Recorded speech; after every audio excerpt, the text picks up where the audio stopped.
our ground, here it goes down. Oh, you and me, we're gonna be legendary. Oh, wait and see, we're gonna be legendary. Ain't no time like the here and now. Yeah, we showed up, now we showing out.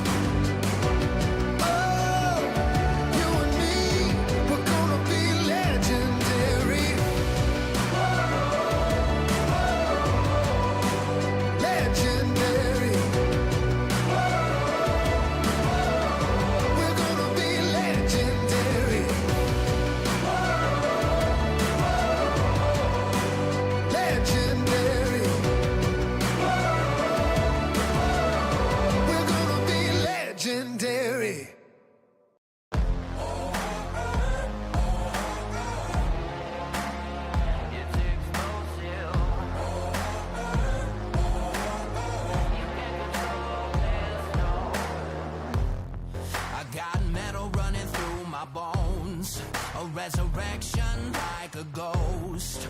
Hurricane, go ahead and blow. Where you could keep your white flag, I'll never fold. A shadow on the battlefield. A survivor, never yield. A thunder, go ahead and shade. Don't run from the storm when I feel the rain. There's no rest for the wicked. No victory for the weak. And when the weeds getting thicker, you'll never see me on my knees. You can't control this, it's explosive. You can't control this, it's explosive. You can't control this, it's explosive. I got a fever in my blood, a falling embers from above. I feel the heat when the pressure blows, a wildfire that you can't control. There's no rest for the wicked, no victory for the weak. And when the weeds getting thicker, you'll never see me on my knees. You can't control this, it's explosive. You can't control this, it's explosive. You can't control this, it's explosive. With every beat of my heart, I'll be the light in the dark. You can't control this, I'm explosive.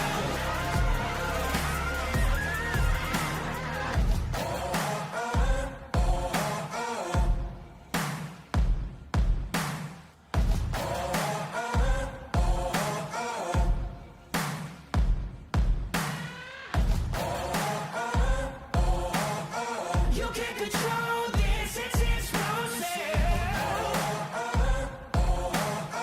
You can't control this, it's explosive.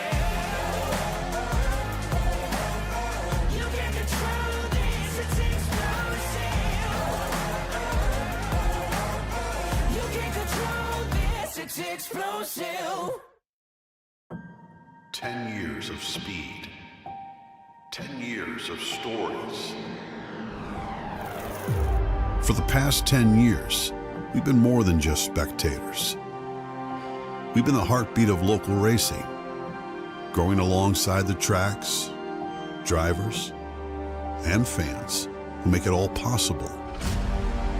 From the dusty turns to the checkered flags, we've shared every triumph and every challenge, making memories that last a lifetime.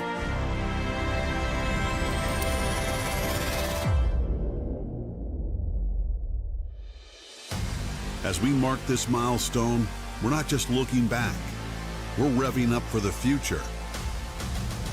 We are expanding, bringing you even more racing, more coverage, and more ways to connect with the adrenaline-fueled world we love.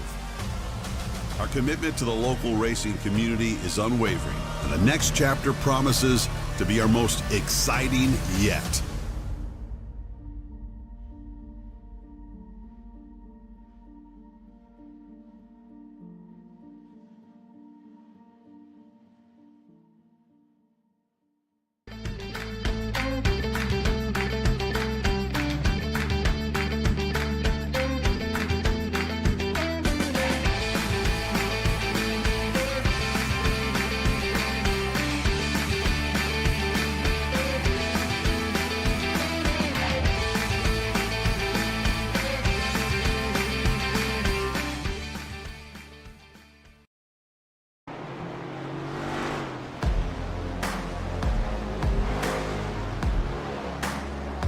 welcomes you back to the Full Throttle Sim Racing Mach 1 Performance Cup Series from the Lone Star State, like we saw on Wednesday night.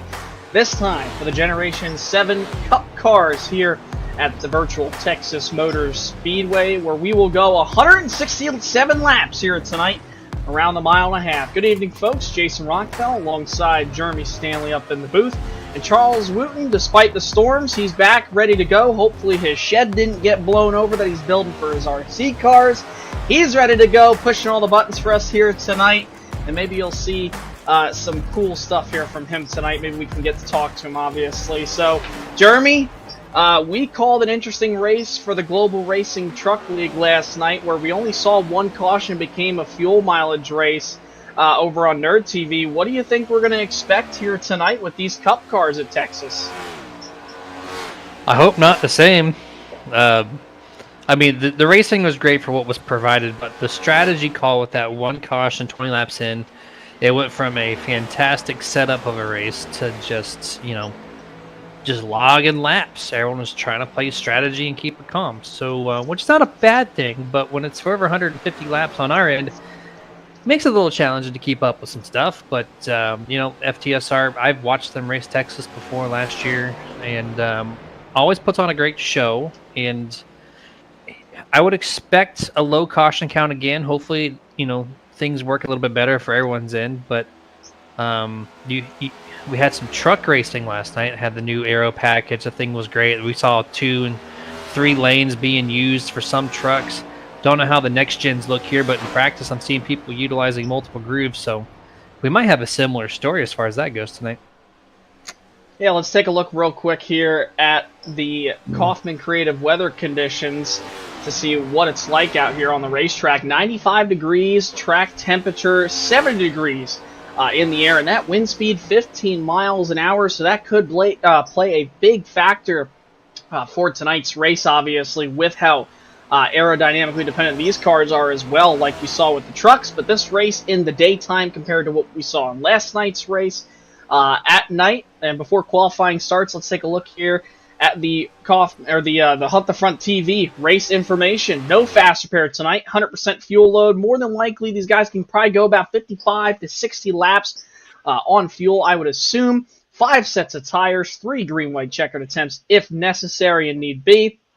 And of course, like we talked about, 167 laps of distance. Stage breaks coming at the conclusion of laps 35 and 75. So, Jeremy, we saw obviously last night with how big the drafting factor was, and we talked about it a little bit too. And remember, ever since the iRacing seasonal update, about a month or so ago now, with the implementation of the rain on the road courses and whatnot, there was also an oval refresh, and they made it so you could use multiple grooves at some of these mile-and-a-half tracks, also the short tracks. So maybe there's that possibility that we can see those multiple grooves being used here tonight.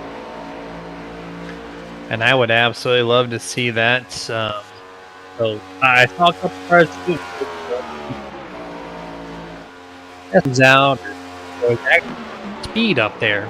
So as these laps start to log in, we will see people try to use it in the race situation and see if it works for them. But Jeff Chandler on track right now, opening lap here with short qualifying session, 5 minutes. We're already a minute and a half in almost, and we're running up all the way to the side wall, which, Jason, that tells me there might be some grip, because before there's no grip up there, even trying to do it on your warm-up lap. It just wasn't fast, period. Jeff Chandler utilizing the top groove to build that speed tells me we might have something up there tonight.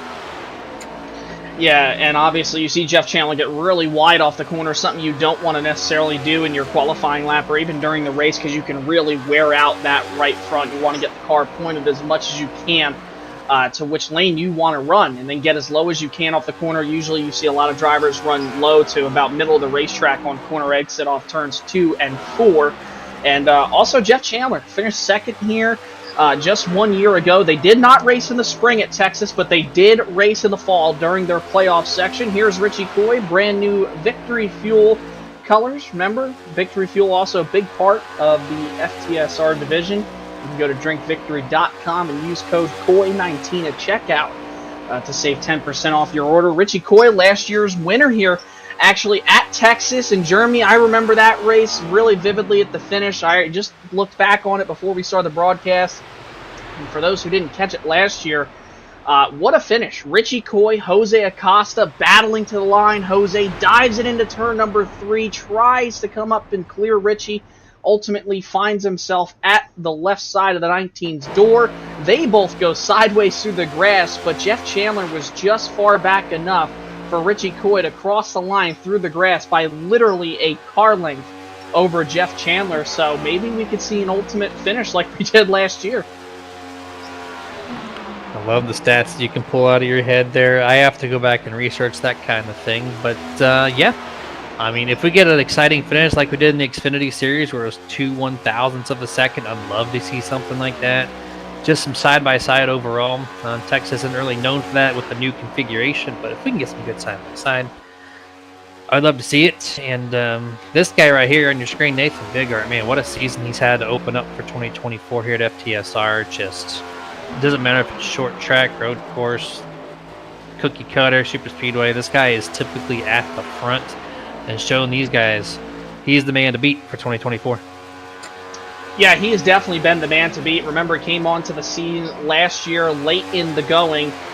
Finished very strong in those finishes he made at the tail end of last season. Also, so far this year, 2 wins. One dominated, swept all 3 stages at Circuit of the Americas, and 1 week ago at Martinsville went to victory lane based off of a 2-tire call and was able to beat Daniel Simmons, went on to lead 175 laps that night. So Nathan Bigart trying to collect his 3rd win here tonight. Qualifying's just got under a minute remaining. Jose Acosta, again, last year's driver who could have tried to pick up that victory, ultimately got himself wrecked on the final lap in the final corner, sits on the pole currently with a 29.265. Only 4 drivers have not qualified. That is Alan Crowell, Brody Hanna, James Torrey, and Alan Duranco. But I guess you could say about 3 of those 4 drivers will actually be participating here tonight. Brody Hanna, I do not believe, will be starting the race. He will actually be helping with admin privileges tonight, obviously being one of the series directors and whatnot. So we'll see if he makes a start. But Jeremy, looks like qualifying has wrapped up. It is now official. Jose Acosta, Daniel Simmons, 2 drivers who were fast here last year. They were fast last week at Martinsville. What do they got tonight? We're about to find out. Let's give you your starting lineup for tonight's Texas 250 here in the Lone Star State. Row number 1, Jose Acosta with the pole and Daniel Simmons to the outside in the number 06 machine. Row number 2, last year's winner at Texas, Richie Coy, and Sherwood Williford, who has somehow, some way, gotten into the top 5 in qualifying with a great effort by him. Row number 3, you'll find points leader right now, and last week's winner, Nathan Bigart from Martinsville. Jeff Chandler came about a car length short 1 year ago. Maybe he can finish a car length ahead this time. Row number 4, you're going to find Ben Tracy in the 35, who has been having a very well thought out season there in the 35. TJ Bartell in the 98. And rounding out the top 10, in row number 5, you'll find Jamie Knopf in the 48 and Wayne Grossi in the number 7.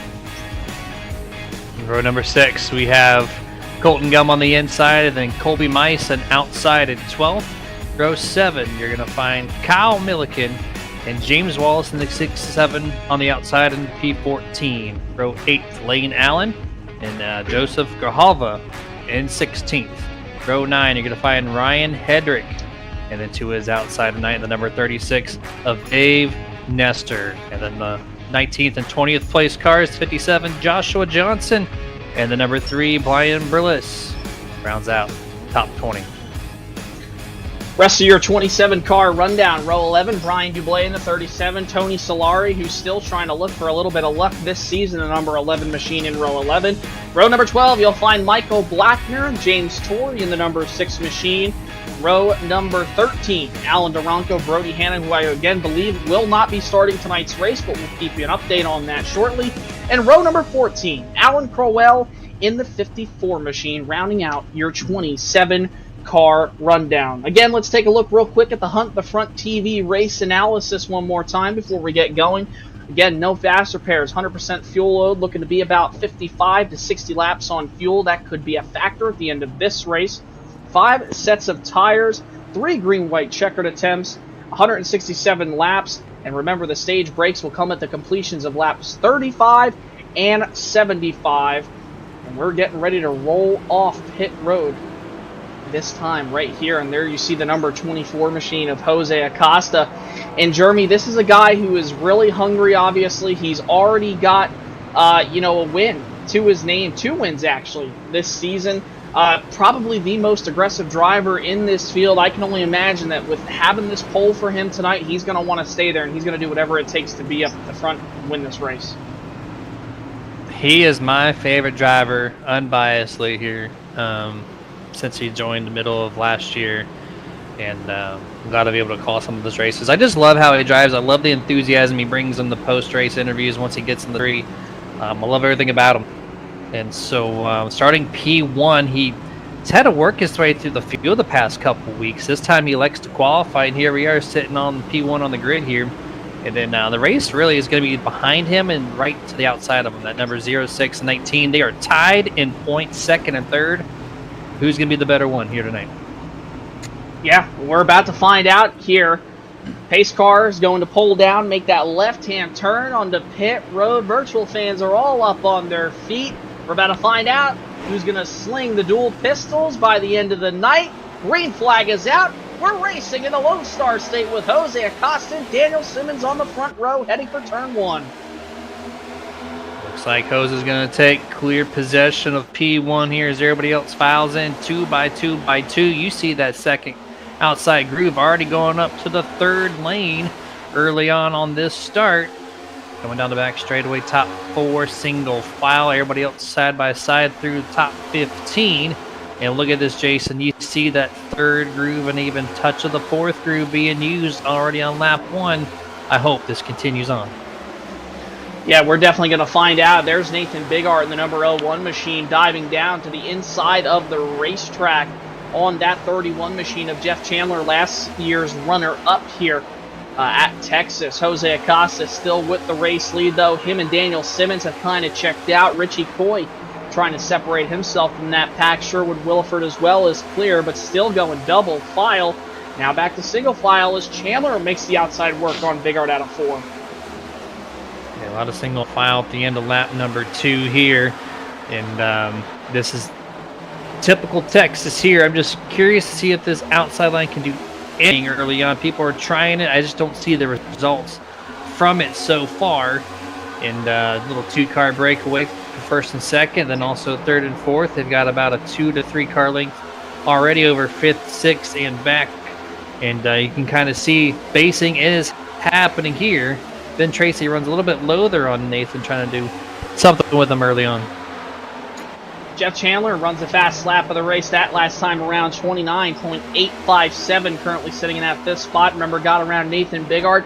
Also, quick update on that 23 of Brody Hanna. Like we promised, he did not start tonight's race, so it looks like he will be credited with that 27th and final place position.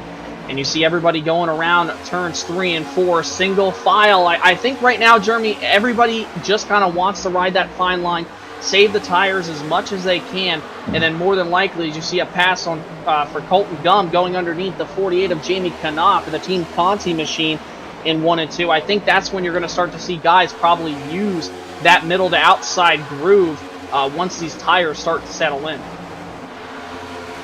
Yeah, more than likely, if there's an extra grip up there, you will see the guys starting to venture up on there. But right now, through 5 laps of this 167-lap event, no surprise they're going to be seeing a lot bottom feeding around Texas, which this place is known for that.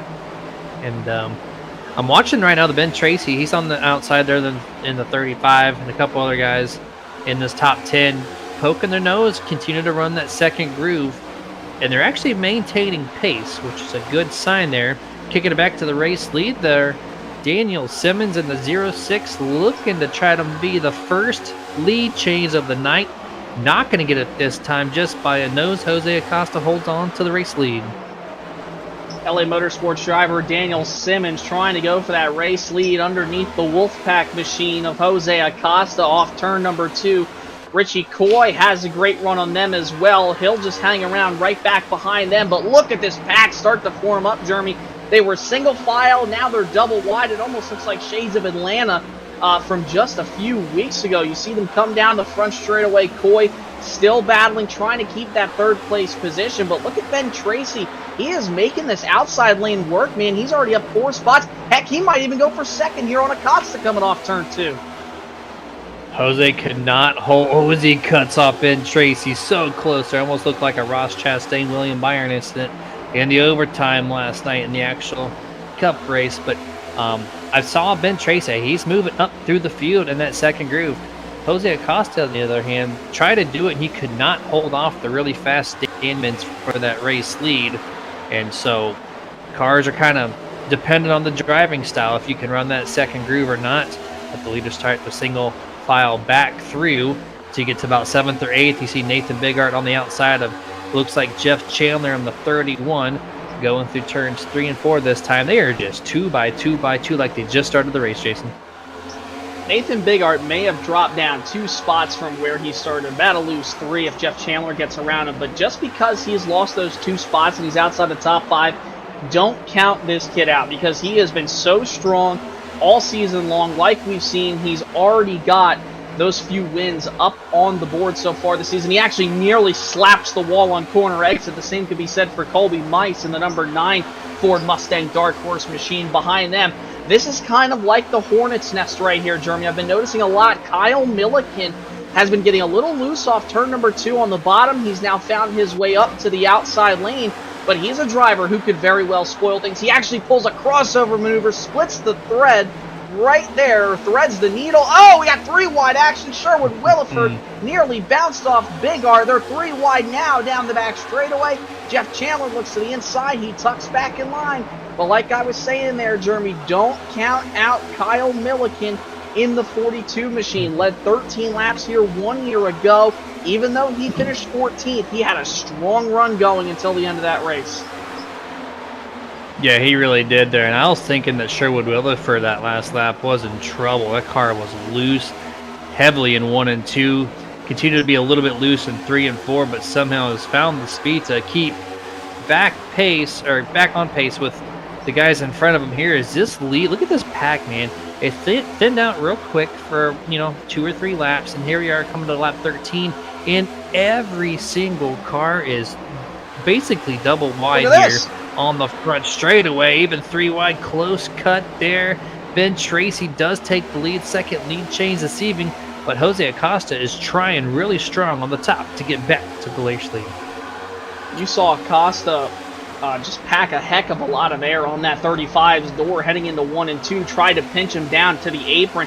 Doesn't look like he's going to be able to defend him completely. They're still side by side. Ben Tracy, man, look at this 35 machine doing a fantastic job on the inside, battling some of the fastest drivers. And Kyle Milliken, who started 13th, we just talked about him for a brief second. Look at him. Now he is all the way up to 3rd. Some drivers slapping the wall back there. Believe that might have been Colton Gum in the number 10 machine there. We'll keep an eye on that, but they all simmer out. Looks like everybody's doing okay. It was actually Joseph Grahava in the number 12 machine who slapped the wall on corner exit. They're double wide back here, but everybody else single file up at the front. Ben Tracy back to the .4 lead changes already in 15 laps. 3 wide. You look at Joshua Johnson just passing 2, 3, 4, maybe 5 cars here. What a crazy run from the 57 is going to move him into the top 10. Yeah, great run, obviously, for Joshua Johnson so far as well. He's already up 9 spots. Noticing there's a lot of drivers who started up inside of this top 10, Jeremy, who have lost a significant amount of positions. One of those drivers, or 2 rather in particular, being Jeff Chandler, who is now 11th -5, and Sherwood Williford, like you mentioned, get really loose just a handful of moments ago. He is 12th -8 currently. So those 2 cars could be struggling on the short runs, but like I know Doyle Lawrence likes to always point out in the chats, Jeff Chandler likes those long run field cars, so we'll have to see if this 31 can make his way back up inside the top 10. Yeah, we're probably going to see a lot of cycling, kind of like what we did early on before that caution yesterday. Between the start and lap 20, we saw a lot of drivers go to the front real quick, fall back maybe 5, 6, 7 spots, and then pass 3 or 4 or 5 trucks At the same time, ooh, Colby Mice makes a strong move to the inside of Joshua Johnson here to turn 3. Gets the preferred inside lane there, unless your name's Joshua Johnson, who has done a fantastic job putting himself into the top 10, utilizing the second and third groove. Able to hold Colby Mice there, almost gets him cleared. Gets to turn number 1. Jeff Chandler's going to look to the inside. Once more, these guys are going to go 3 wide through 1 and 2. And Colby's got the back out a little loose. Thankfully, he checked up. They go back 2 wide to turn 3. Yeah, that was a big moment there for the number 9 machine of Colby Mice. Nearly lost it and got to the door of the 31. That time he gets loose on the bottom, nearly gets up into Grassi, sends him up the racetrack there, but they're all clean, all good, still racing here. They head back into 1 and 2. Cloud Cover has rolled in over the front straightaway into turns 1 and 2. It'll clean off, or not clean off rather, but cool off this racetrack just a little bit, so we'll see what happens. Everybody else, though, kind of gets single file now for the time being here, as we're just approaching about 15 laps to go in stage number 1. Ben Tracy still out front over Jose Acosta by 0.3 of a second. Did you see how loose Richie Coy got right there in the middle of 3 and 4? Almost collected Kyle Milliken on the 42 to his outside. Able to hold on to it, keeps pace here. Now he's looking underneath the 0-6 of Daniel Simmons. This is for 3rd position on the track. Gives it up, goes back single file here. Kyle's going to try to drop down, does, in front of the number 48, Jamie Knopp. And Knopp sees the opportunity, still gets the nose on the inside, fresh air. He's going to try to make the pass on the 42 to put himself into the top 5. Yeah, trying to go down to the bottom of the racetrack is Jamie Knopp, still trying to pick off spots. Started up inside the top 10, now finds himself in that 6th position. Look at Nathan Bigard, kind of trapped, doesn't know where to go. Thought about going 3 wide, then tucked up to the top side of the racetrack. He'll continue to run it going into 3 and 4. He'll actually get a really good run coming off this corner, but just not enough momentum to carry it all the way to the back bumper of Jamie Knopp, who still battles with Kyle Milliken, was battling for the second and the race lead just a few laps ago. He's dropped back a few positions, but don't count out that 42 Bell's Brewing Company Oberon machine's been super strong so far with this race. We'll see if he's got that long run pace as you see Jamie Knopp make a move under him here into 3. We're getting close to the halfway point in the projected run here on fuel. You said about 50 or 60 laps, and we're getting right there. We'll file it out once more for 40 of this top 10, if not the entire top 10, before you start seeing some 2x2 in the back here, and it is still pretty crazy, I would say, back here. Back to lane out on the 14. You see that one car loose. It looks like the 67 there, James Wallace. He's going to duck low. It's being passed by the 14 and the 12, and still remaining 2x2 here, back half of the field in 3 and 4. And there's Joseph Rojava still kind of trapped back there in that 15th position. Also, give a big congratulations to him. Joe Rojava in the chat said that he got a big win just yesterday in his karting series that he participates in. So great job. Congratulations to Mr. Joe Rojava. And as I say that, he makes contact with the 2 of Duranco, and Duranco goes up and into the wall. I guess I won't speak about his good fortune anymore, because that was near calamity for the 12 machine, along with Alan Duranco in the number 2 there. Close call coming off turn 2. Really close call there. A bunch of wall glues. Going to lose a ton of spots there. But we stay green flag, 24 laps in thing. And kicking back over to the race lead. I think this is going to be the 5th lead change to my knowledge here, if Jose can make it happen. He's got a nose entering the corner. Looks like Ben Tracy's going to be able to hold him off through the center, but gets to the exit. Still able to do it. Ben Tracy putting up great lap times here at Texas.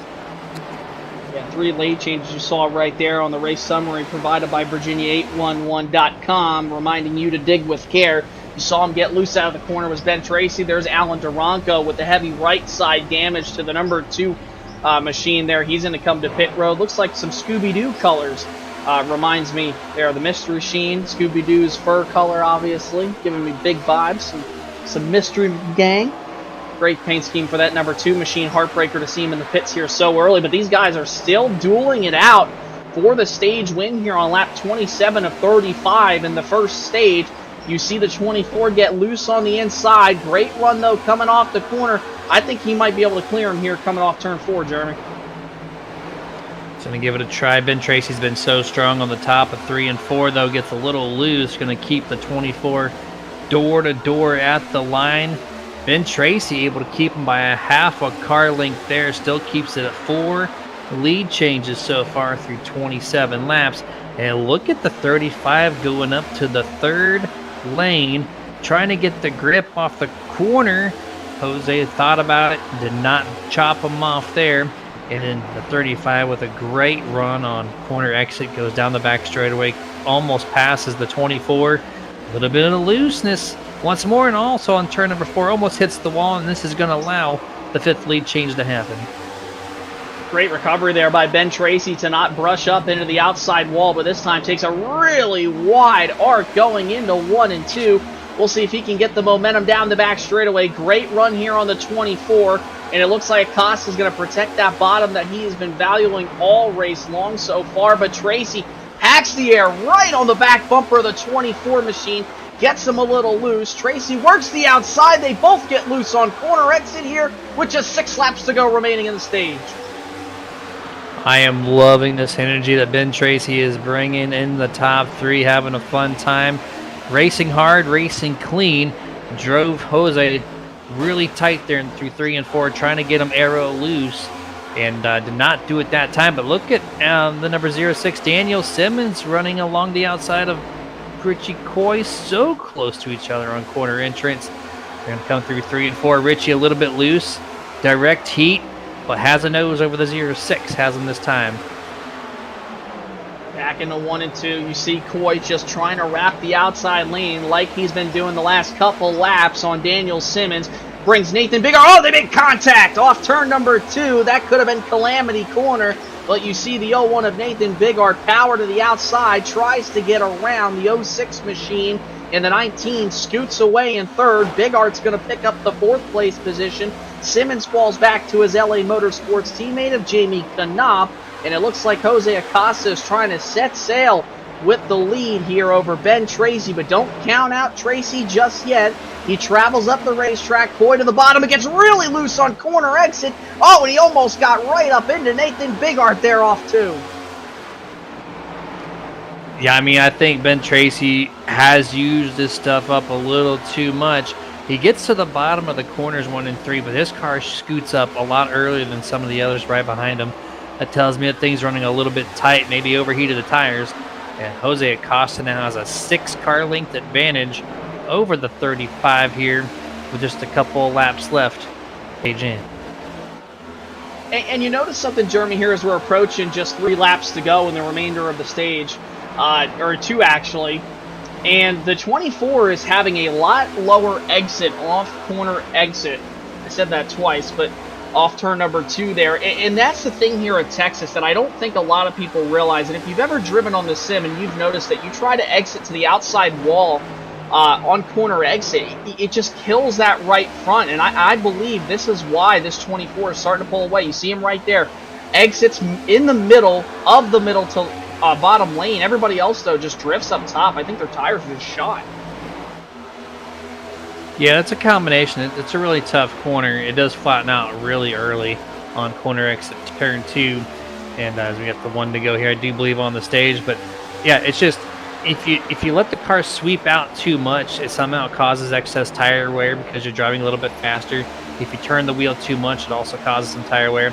So a nice little medium exit that Jose is doing is really utilizing those tires to their full extent on the long run. And off turn number 4 here on lap number 35, Jose Acosta has set sail with the race lead. He's going to set sail right here, and he is going to pick up his first stage win of the season, actually, believe it or not. Despite being so strong this season, no stage wins for the driver of the 24 coming into tonight. Well, after this race, he could say that he has at least 1, and we'll see if he can complete the sweep with the stages in stage number 2. So Acosta, Bigart, Coy, Simmons, Knopp, your top 5. Top 10 will be Tracy. Fell back a lot there, so we'll see what he's got for the long run portion next time around. Chandler, James Wallace, great job getting inside the top 10. Sherwood Williford, and Lane Allen round out the top 10. Very, very racy first stage here, Jeremy. I could just imagine that's what we're going to see here in stage 2. I truly believe we're going to see more of the same. Maybe take care of them tires for the longer run, because we can go 50 to 60 laps instead of the 35 on this stage. So I'm seeing some great stuff out of these guys all in the top 10. I'm really hoping Ben Tracy can find the long run, because if he can maintain with this top 5 through 50 plus laps, this is going to be one excellent show. It definitely will. And while these guys come down to the pit road, it's our time to take a step aside real quick, take a quick break. We'll be right back for the start of stage number 2 here in the Lone Star State.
Drag race to the line!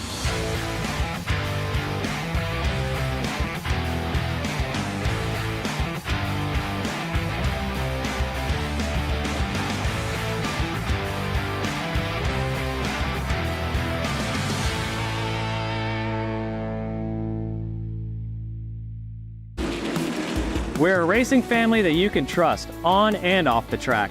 Here at Hercules Foundation Repair, we are here to help with our free in-home evaluations and personal repair plans.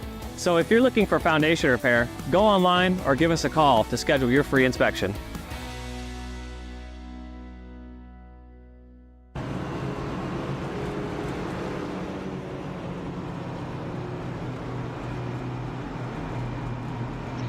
Welcome back to LSRTV's coverage of the FTSR Mach 1 Performance Cup Series. Just wrapping up stage number 1.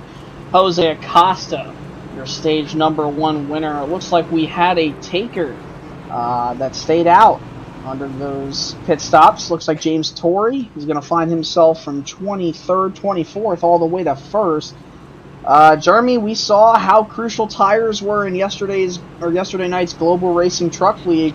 I think 37 laps against those new tires are it's going to be a bad call, maybe.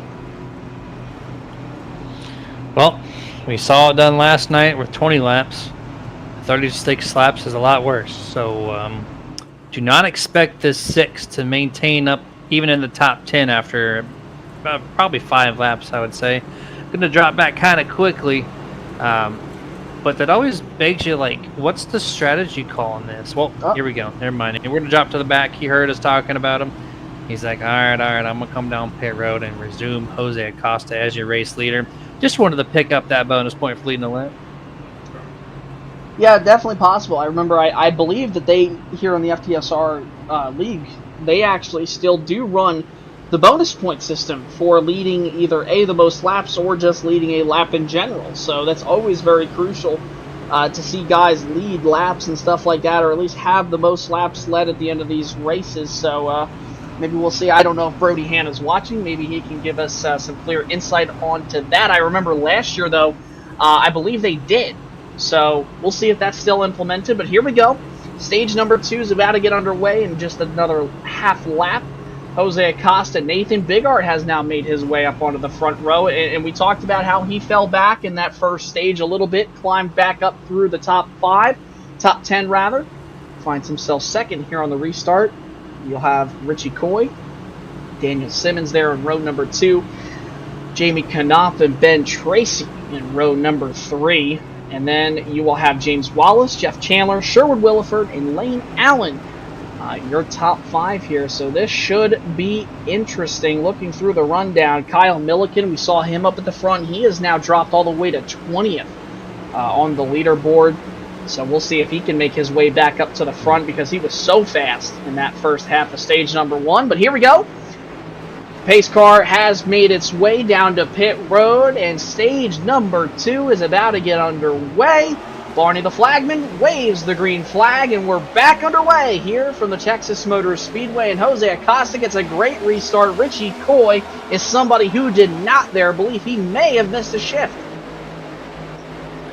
Got caught head on the pillow trying to take a nap, and he's going to lose a spot for that. Daniel Simmons takes third place real easily from the 19er. He checks up the inside lane just a little bit. Ben Tracy's going to pick up a spot there on the outside of Jamie Knopf in 3 and 4. And this is going to be a much different story, or a little bit more tire conservation. You have to extend this run from 35 all the way to upwards of 60 laps now. So maybe we won't see the crazy 2x2, but at least momentarily we're going to see what the shift will look like if anyone's going to drop back to save tires. You see the 31, Jeff Chandler, utilizing the second and third groove on his opening laps here on this restart. Looks to the outside of the really fast 35, Ben Tracy. He's going to try to pick up that spot on corner. Almost touches the outside wall. He is making that outside work right now. He finds himself just barely inside this top 5 here. He gets around Ben Tracy. Richie Coy has to back up his entry big time there. Going to enable Jeff Chandler to actually get around him in the 31. Coy will still maintain on the bottom, jumps back in line. Ben Tracy battling side by side with Knopf, and here comes James Wallace. Haven't really talked a lot about Wallace all season long. He's been a driver that's really been at the back of the pack a lot of these races, but doing a great job here tonight. No top 5s to show for the season so far. I don't even believe he's got any top 10s. And if I look along here on the point sheet, and yeah, James Wallace, no top 10s, no top 5s. He's had 7 starts out of the 8 races ran, so 8th start here tonight for the 67 machine, working his way up inside that top 10. Which is crazy to me. The first few months that he joined FTSR, his team was doing phenomenal. And then, of course, as you keep running these races with these open setups, the teams get a little more competitive here, a little more competitive there. Used to be all Fury Motorsports every single week, guaranteed to be in the podium. And then we'd had some teams come along over the year or so, and it's just really shifted some things around. And just Boomerang's unable to continually be in that top 5. So James Wallace has kind of fallen back a little bit because of that. But I mean, that's not a lack of effort. That's just people learning this car more and more every single week. And so they just got to, pick up their game just a little bit, and they'll be right back to the top 5. We got a little contact there mid-pack off turn 2. Yeah, it looked like it was Joshua Johnson on the exit of turn number 2 there that may have brushed the wall. But look at the racing going up here at the front of this field. Nathan Bigart all over the rear bumper of Jose Acosta for the race lead. And here come the LA Motorsport drivers of Daniel Simmons and Jamie Knopf, respectively, in 3rd and 4th. Jeff Chandler wrapping the bottom. And here comes Colby Mites, who was really strong in practice, didn't qualify the best, but now he finds himself inside the top 5 in that 9 machine. Yeah, this is the first we've seen this number 9 inside the top 5 for the first time here. And holding pretty strong, I would say, so far in these opening 10 laps of the second stage. And when you run the outside, you do risk utilizing more tire wear, which we saw the 35 and a couple others do on that first green flag run in stage 1. So we'll see. But right now, this restart, almost 10 laps in, Jason, and we are still 2x2x2. I didn't think we are going to see this. I called that out on the initial restart. But here we are And these guys are looking really racy early on at stage number 2. In a couple laps, it'll be 25 laps to go in stage number 2. Remember that completion, or the completion here of stage 2 will be at the end of lap number 75. So these guys want to get up inside this top 10 to top 5 range as quickly as possible, and they're utilizing that outside lane. Here goes Colby. He'll go down to the bottom of the racetrack, Mr. Colby Corn. And we talked about it, I think, before, as he gets really loose there. Come on, man, don't ruin your chance while I'm giving you the spotlight. But funny enough, we had a talk with Colby Mice one night. I was playing The Last of Us. We were all in the FTSR Discord. And Colby proceeded to tell us that his last name is German. And it's German for corn. So, hence Colby Corn was born. Did not mean to make that rhyme. But, yeah, Colby Corn making his way up inside this top 3 right now. This 9 machine looking really, really strong as we got a battle for the race lead right now. Looks like Mr. Corn is stalking the top 2. Oh, that's not even fun, bro. A little bit of a dig there, but I found something. Oh, man. I just couldn't kernel help myself anymore, but here we go. We're going to I'm going to turns. bed. 3 and 4.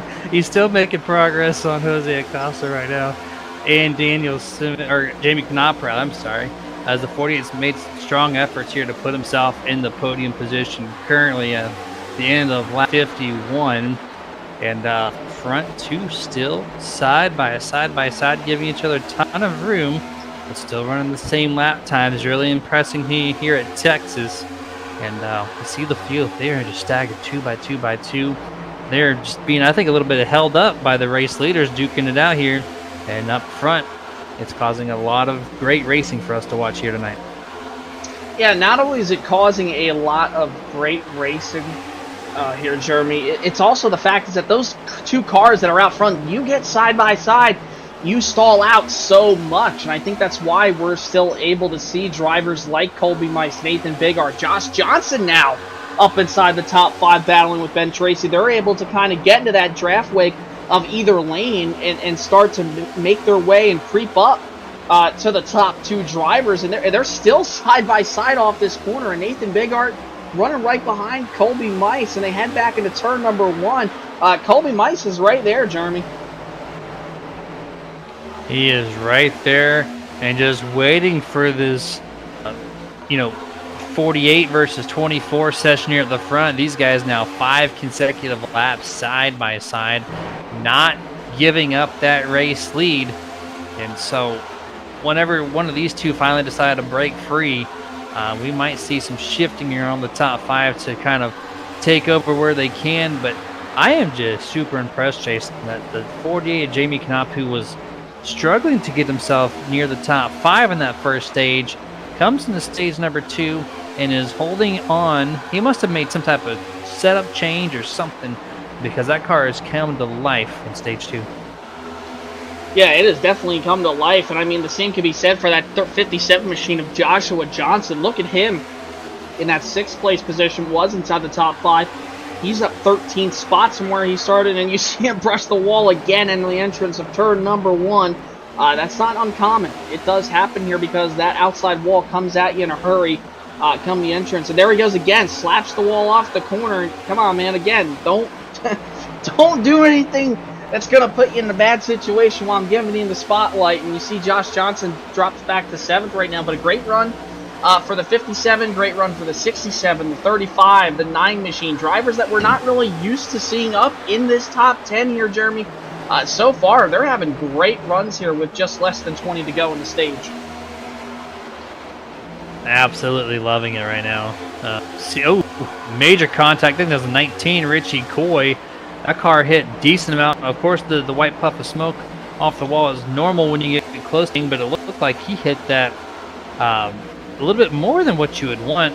These composite bodies can hold up and be very durable, but you still don't want to try to mess with the internals or take away any downforce. It's very important here at Texas to make sure your car is in tip-top shape to be fast here.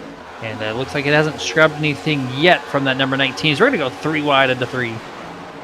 I was just about to say, down the front straightaway, Richie Coy had a great surge of momentum off corner exit. And I think he was thinking about going 3 wide on Jeff Chandler in the 57, but he said not to. But Jeff Chandler didn't care. He went right to the bottom, put them 3 wide, and the 57 was in the middle there, and he drops back now about 2 positions as Josh Johnson continues to kind of fumble through the field right now. Jeff Chandler able to pick up the spot now on Richie Coy. Most of the field is kind of single-filed out. You got a battle going on with Wayne Grossi and Josh Johnson. They battle now side by side through into turn 3 and 4. Oh, caution.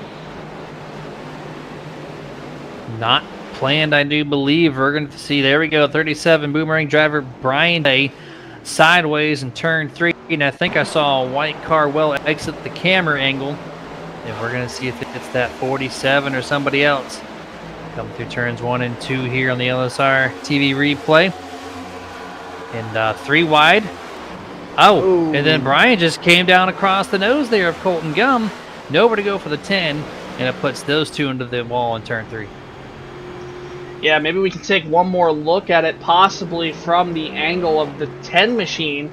As you saw them come down the back straightaway, and Jeremy, from that angle, I do believe it looked like the 37 machine did come down on Colton Gum, but we're going to take one more look at it here. They're coming off turn 2. You see the 10 get a great surge of momentum off corner exit. He'll work down the back straightaway, and the 37 just comes right down into the 10 machine. You saw the left sides there, about a tire width off that dotted white line. Never really came off of it completely, never traveled up the racetrack, but unfortunately that's going to be heavy right front damage to the 10 of Colton Gum and the 37 of Brian Dublé as well. And that puts us under the second caution of tonight as we look at the Virginia811.com race summary here. 2 cautions, 4 caution laps we've ran so far, 10 lead changes. Great to see that here, obviously, with the amount of side-by-side action that we've seen here tonight. We had a few drivers there, Jeremy, coming to the pits, and it looks like these guys are going to try to cut the stage so that they can stay out at the end of lap 75. I don't know how this is going to work out for them. They're going to have 15-lap older tires pretty much come the end of this run. James Wallace there pitted, Colby Mice, Richie Coy, Grijalva, Johnson, Allen, Crowell, or funny enough, I meant to say Lane Allen, not Alan Crowell, but Lane Allen, Alan Crowell, Colton Gum's in, obviously, Brian Dublé, and Tony Solari is also into the pits. I mean, what do you think about this call here? I mean, I like it. I like it for sure. Kind of change things up a little bit, and I'm really enjoying that number I saw on the bottom of that stat there. 10 lead changes in 60 laps. That's every 6 laps we're seeing a lead change. So that's pretty darn cool in my book to see the different positions, because Texas can be very stale at times, but these boys here at FTSR tonight is just on a whole nother level. Tons of passing all over the place.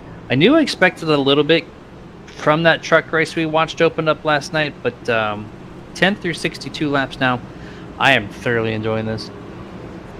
Yeah, I am too. It's been a really interesting race, obviously, to call so far compared to what we saw last night. The truck race here on Wednesday night was actually pretty entertaining as well. That was an awesome race to watch. If you catch the eNASCAR qualifying iRacing series on Thursday, that was an awesome race to watch as well. I think we went into overtime that night, but maybe not.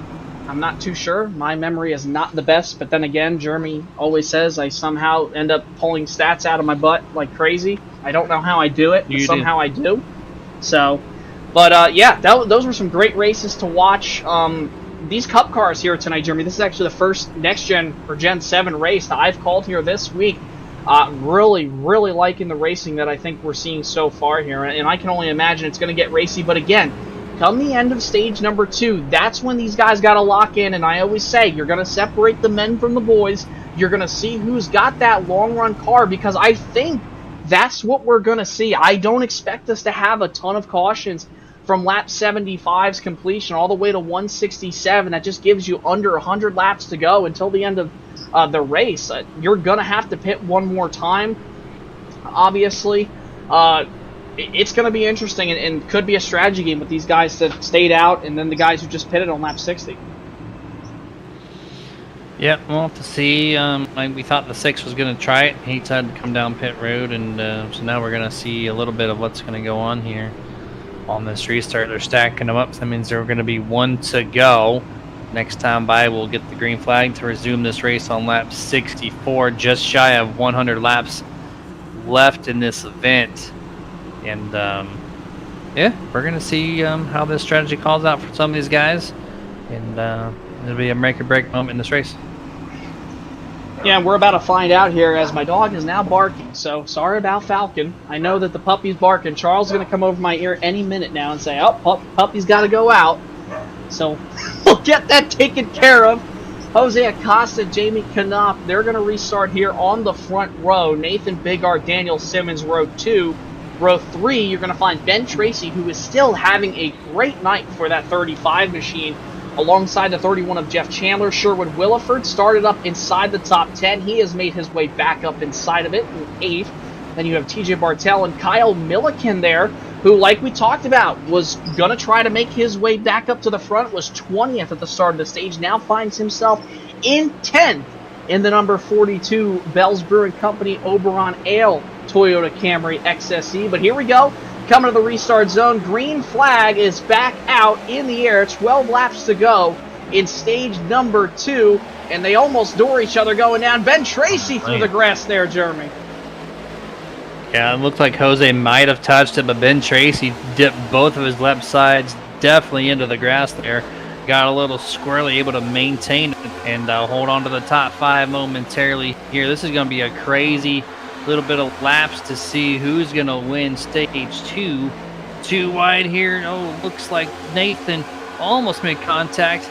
Coming through late in stage 2, and just by a hair, the 24 is going to maintain that race lead. And you're going to see Jamie Knopf try to give the assistance to the 24, but to be enough for the first time tonight on lap 65. Nathan Bigart, the 0-1 to the race lead. And with Bigart going to the race lead, Acosta slots back into that second position now, something that he has not really been used to all night long, besides Ben Tracy getting around him for the first laps that we saw in this race. Wayne Grossi made his way up inside the top 10 now. He's currently in that 6th position. They're all single file, but Jose Acosta trying to make his way back up to Nathan Bigart as they go into 2.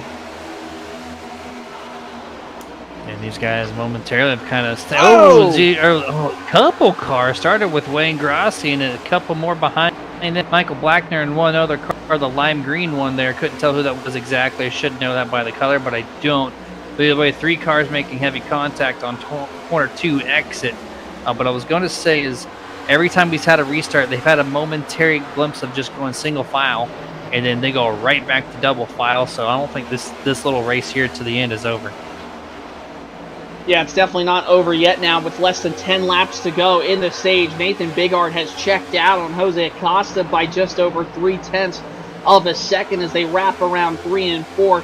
And right there, Jeremy, coming off 2, it was like last time around. Everybody just followed Wayne Grossi up into the wall.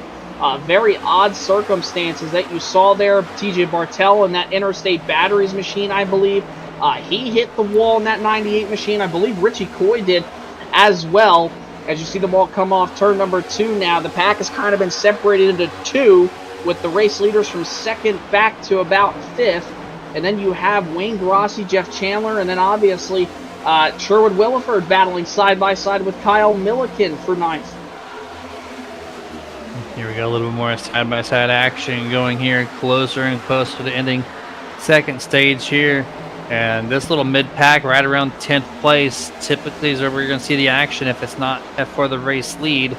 And Richie trying to get around Kyle here, has a momentary chance to go 3 wide, does not.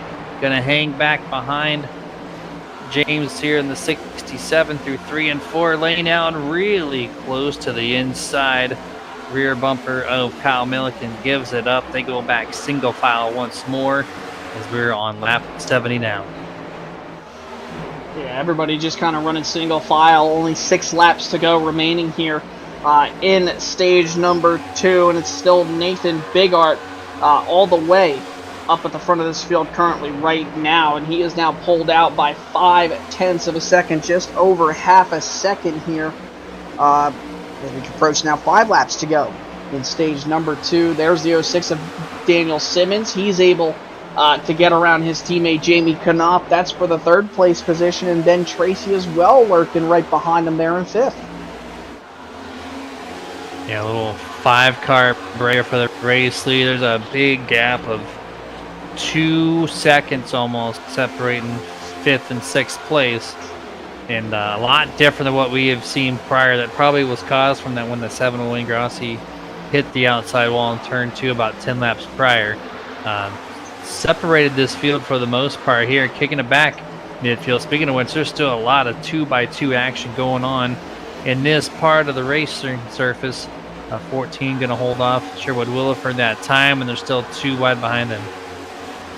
31 of Jeff Chandler trying his hardest to get around Richie Coy. Wasn't enough on corner exit, and he'll fall back to James Wallace off turn number 4. Lane Allen right back there inside the top 10. He'll pick up 2 points at the end of this stage if he stays right there. Here goes Wallace, though, to the inside of Jeff Chandler. That's a battle going on for 8th here in the closing laps of stage 2. Yeah, see if the 14 can pick off 1 or 2 more drivers at this point. Jeff Chandler running a little bit of tightness in that 31 and easily gives it up to Lane Allen. That car probably just not feeling the best for Jeff, and that's why he kind of backed it down, let Lane Allen pass him. He's going to settle in momentarily in that 9th place position on lap 74 with 2 laps to go. Yeah, 2 laps to go, coming back to 1 to go, and the battle for the lead is now heating up. Look at this. All of a sudden, they have caught Nathan Bigart. That 6/10 gap lead that he had, it has now disappeared. It is gone, vanished. Voila.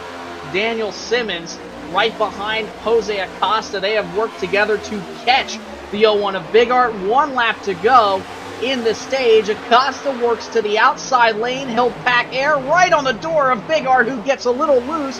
Entering turn number 1, they're both going to be loose off turn number 2. Daniel Simmons shotgun right behind them, trying to figure out what he's going to do. He'll move up to 2nd. Acosta's able to pick up the race lead, and it looks like he's going to walk away with this stage in a last lap pass in stage number 2. Jose Acosta sweeps stages 1 and 2. What a finish in stage number 2 there, Jeremy. Did you see how he passed Nathan right there through 1 and 2 last lap? Just got to his bumper on the front straightaway. As you see, the official caution is out as everyone has crossed the line. But he got to the bumper down the whole front straightaway, essentially 2-car tandem into turn 1, went to the outside, got really close to him. See the arrow effect from that. Nathan got loose in the center of turn 2, could not exit with the speed he wanted, and it allowed Daniel Simmons in the 06 to come through on the outside as well for a 2-car pass there, and it dropped Nathan back to P3. What a move from the 24 Jose Acosta. So with Jose Acosta picking up stages 1 and 2 here, he'll obviously finish P1 here in stage 2. Simmons, Bigart, Knopf, Tracy round out the top 5. Wallace, Allen, Coy, Chandler, and Colby Mice picks up that last point there in 10th. So that is your top 10 that will receive points here for the conclusion of stage number 2. And while they come down and service their vehicles with their pit crews on pit road, we're going to step aside one more time here at the end of stage number 2. We'll be right back for the start of stage number 3.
Drag race to the line.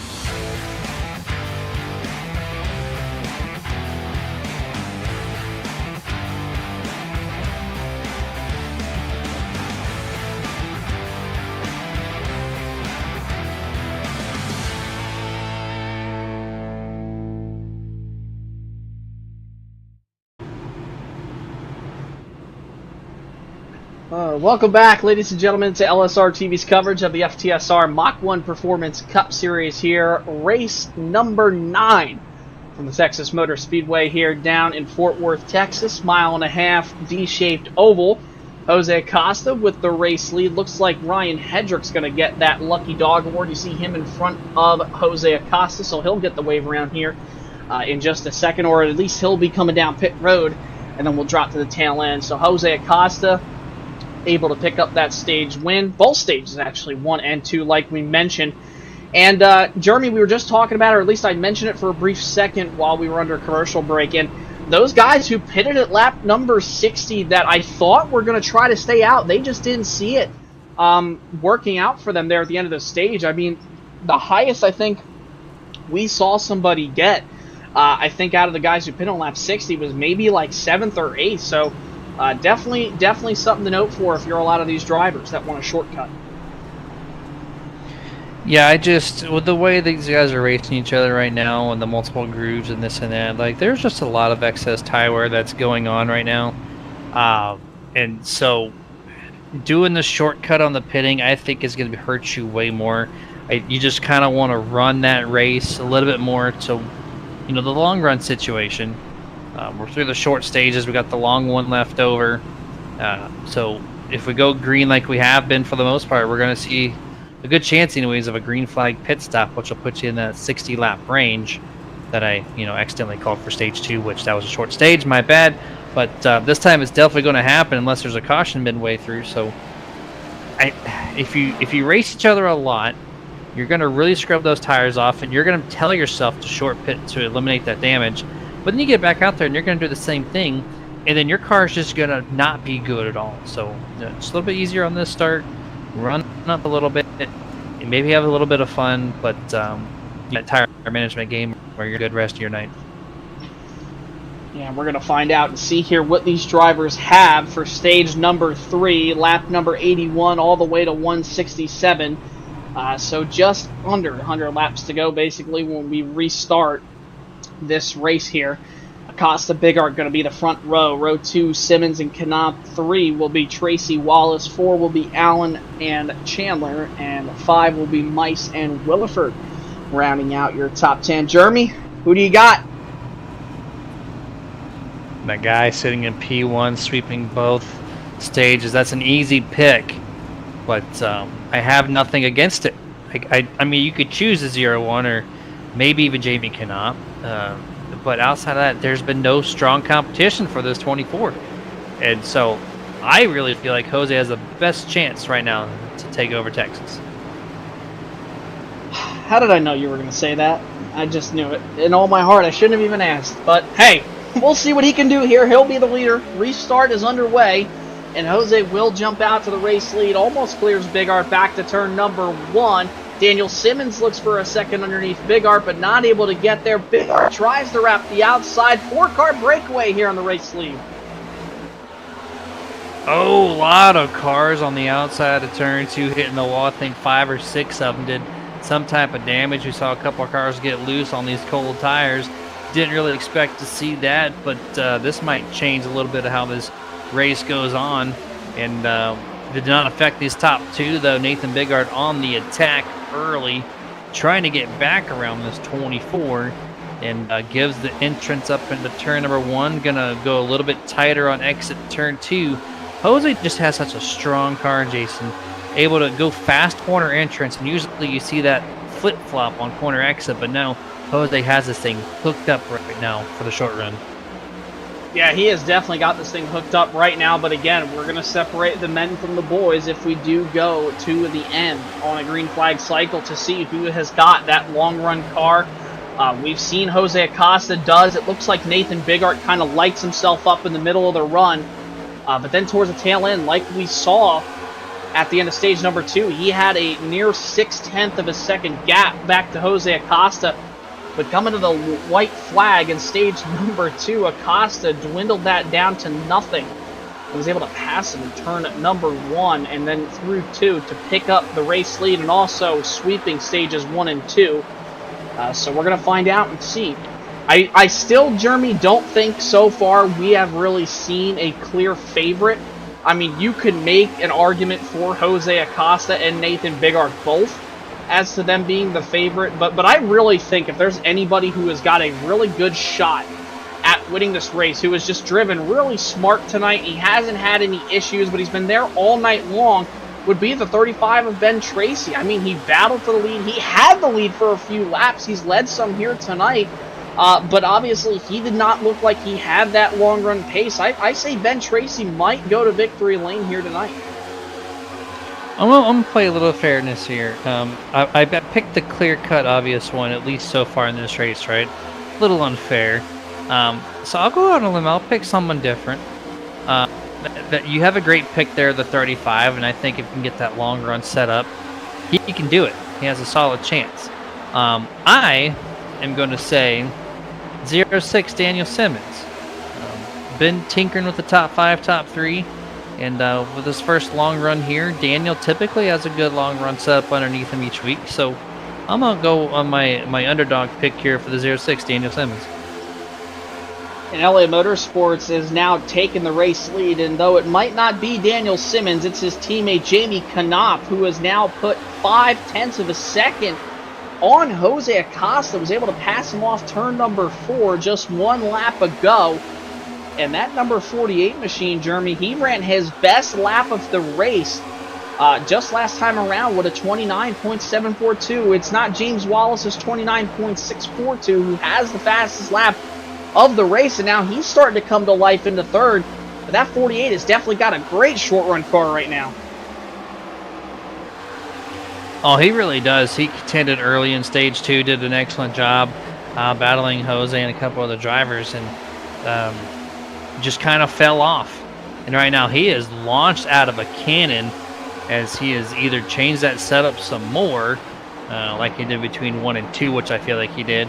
But I don't know. This is interesting to see this 48 go from 5th to 10th, comes to stage 2, runs up front for the first half of that, and then completely blows off the doors. We have not seen anyone just single-handedly take such a big lead over the 24, over the 0-1 in these guys. So a little bit of a change up in the field, and you also see the 67, James Wallace. It's the first time we've seen him inside the top 5, and he is passing Jose for second.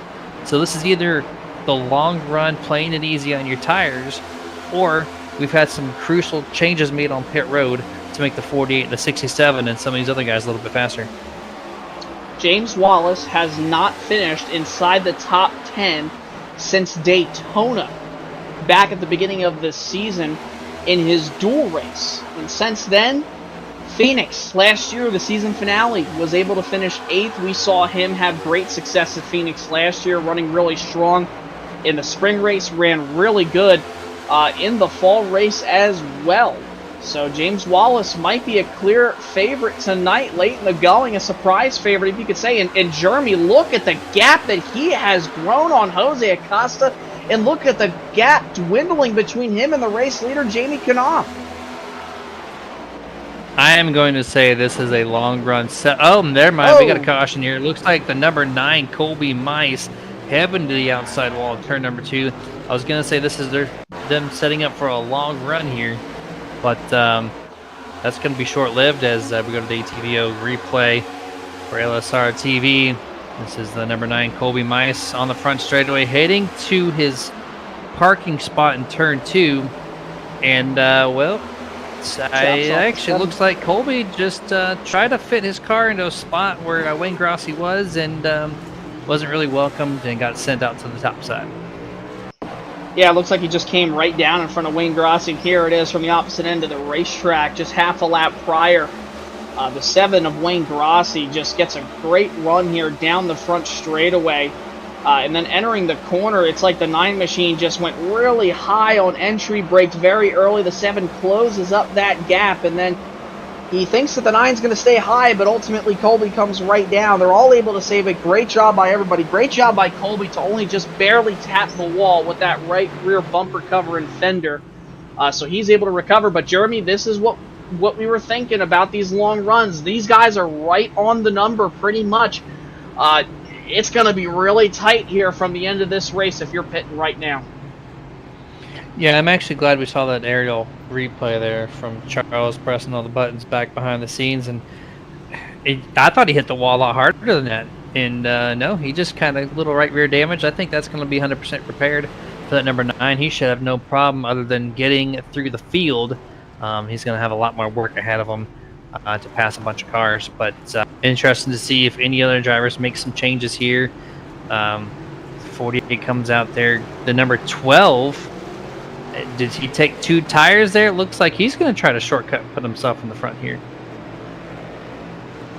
Yeah, we're going to find out and see if it's going to work out for the 67 machine and the 01. The 57, they're all ultimately going to stay out here. So Wallace, Big Art, Johnson, Coy, and Duranko all elected to stay out there in the top 5. And honestly, Jeremy, I kind of like this call. And the reason I say that is because obviously the fall off was not that crucial at the end of stage number 2 with the guys who pitted on lap 60 to the end of 75. Now you have about nearly a 15 lap difference, same thing. But this time the guys who pitted are much closer than to the guys who pitted and were behind towards the end of stage number 2. So this very well could work out. Remember, these guys are going to be right on the number who pitted at lap 92, so they're going to have to pit. As for Wallace, Big Art, Johnson, Coy, and Duranko, they could stay out as long as they hold their track position and keep pace, let the tires kind of equalize between them and the guys who just pitted. I don't know, Jeremy. I like their strategy call, just like I did with Joshua Slades last night in the Global Racing Truck League. They have the numbers in front of them, Jason. I don't know what it looks like, but if they're confident to put themselves into this top 10 here with 2 tires or no tires, I mean, they know what they're doing. If it goes green the rest of the way, yeah, this definitely reminds me of this race yesterday. And I don't know. The way they're racing, Jason, I just feel like you need the 4 fresh Goodyears. They have 5 sets total, 4 behind the wall. Many opportunities to tires, so I feel like you have to use them up. And I don't know, we're gonna see for sure if it does go long green flag run. The people who took 4 tires, I think they're in the best right now. Yeah, we're definitely about to find out and see here. And James Wallace leading this race. Jeremy, his last win came almost 2 years ago. Talladega Superspeedway, started 23rd. And that was on October 3rd, 2022, was his last win in the Cup Series. And since then, it's been a lot of shortcomings. You look at the end of 2022, great strong finishes after that race. Here on the stat sheet, lots of top 10s, top 5s, and then you get into the 2023 portion where he was strong at the beginning of the season, and then towards the summer, into the fall, he just really fell out. So far this season, he's gotten 11th at Martinsville last week, so just shy of the top 10, then 24th, 14th, 28th, 11th, 13th, and then 28th at Daytona. So it has not been a great season so far for James Wallace. This would be probably, in my opinion, I would say almost like an underdog situation, or a seasoned vet who's trying to get, his grip back up on the wheel, kind of like a Kurt Busch, if you could really think about it. That's the best way I could probably put it. Yeah, you're the man with tons of stats there, and so I'd like to work with you because you can be my Larry McReynolds and just bring it out of nowhere, or even Mike Joy, even on the historical side of things. But we're getting back ready to go. Green flag, my pick has not changed. It's going to be the 24 or the 06 here. But with some newcomers running a lot of good speed, this is really going to mix it up for everyone to watch here tonight. And here we go, coming back down into the Geico restart zone. It's going to be Wallace, Bigart, Johnson, and Coy and Duranko who elected to stay out. First car on new tires is Joseph Grahava, and the number 12, who, like Jeremy said, I believe took 2 tires. We're back underway, and the field is really grouped up as they go back into 1 and 2. First car, 67, able to go single file. The next 2 still side by side. That's Nathan on the outside, Joshua Johnson on the inside. Joshua's looking to compete here. Does not get down to the white line like he wanted on the entry of the corner, but able to maintain the pace and get a great launch on corner exit at the line. So close. I think the 0-1 got it that time. Too close to tell from the camera angle. But this is allowing the 67 James Wallace to really pull forward and look at these cars behind him. 2 by 2. I think I see some 3 wide even mid-pack. Great racing all around Texas Motor Speedway here tonight. You see them going into 3 and 4, trying to fan out almost all the way up to the top of the racetrack there, going off turn number 4. There's Josh Johnson in the 57 machine. He's currently in 4th.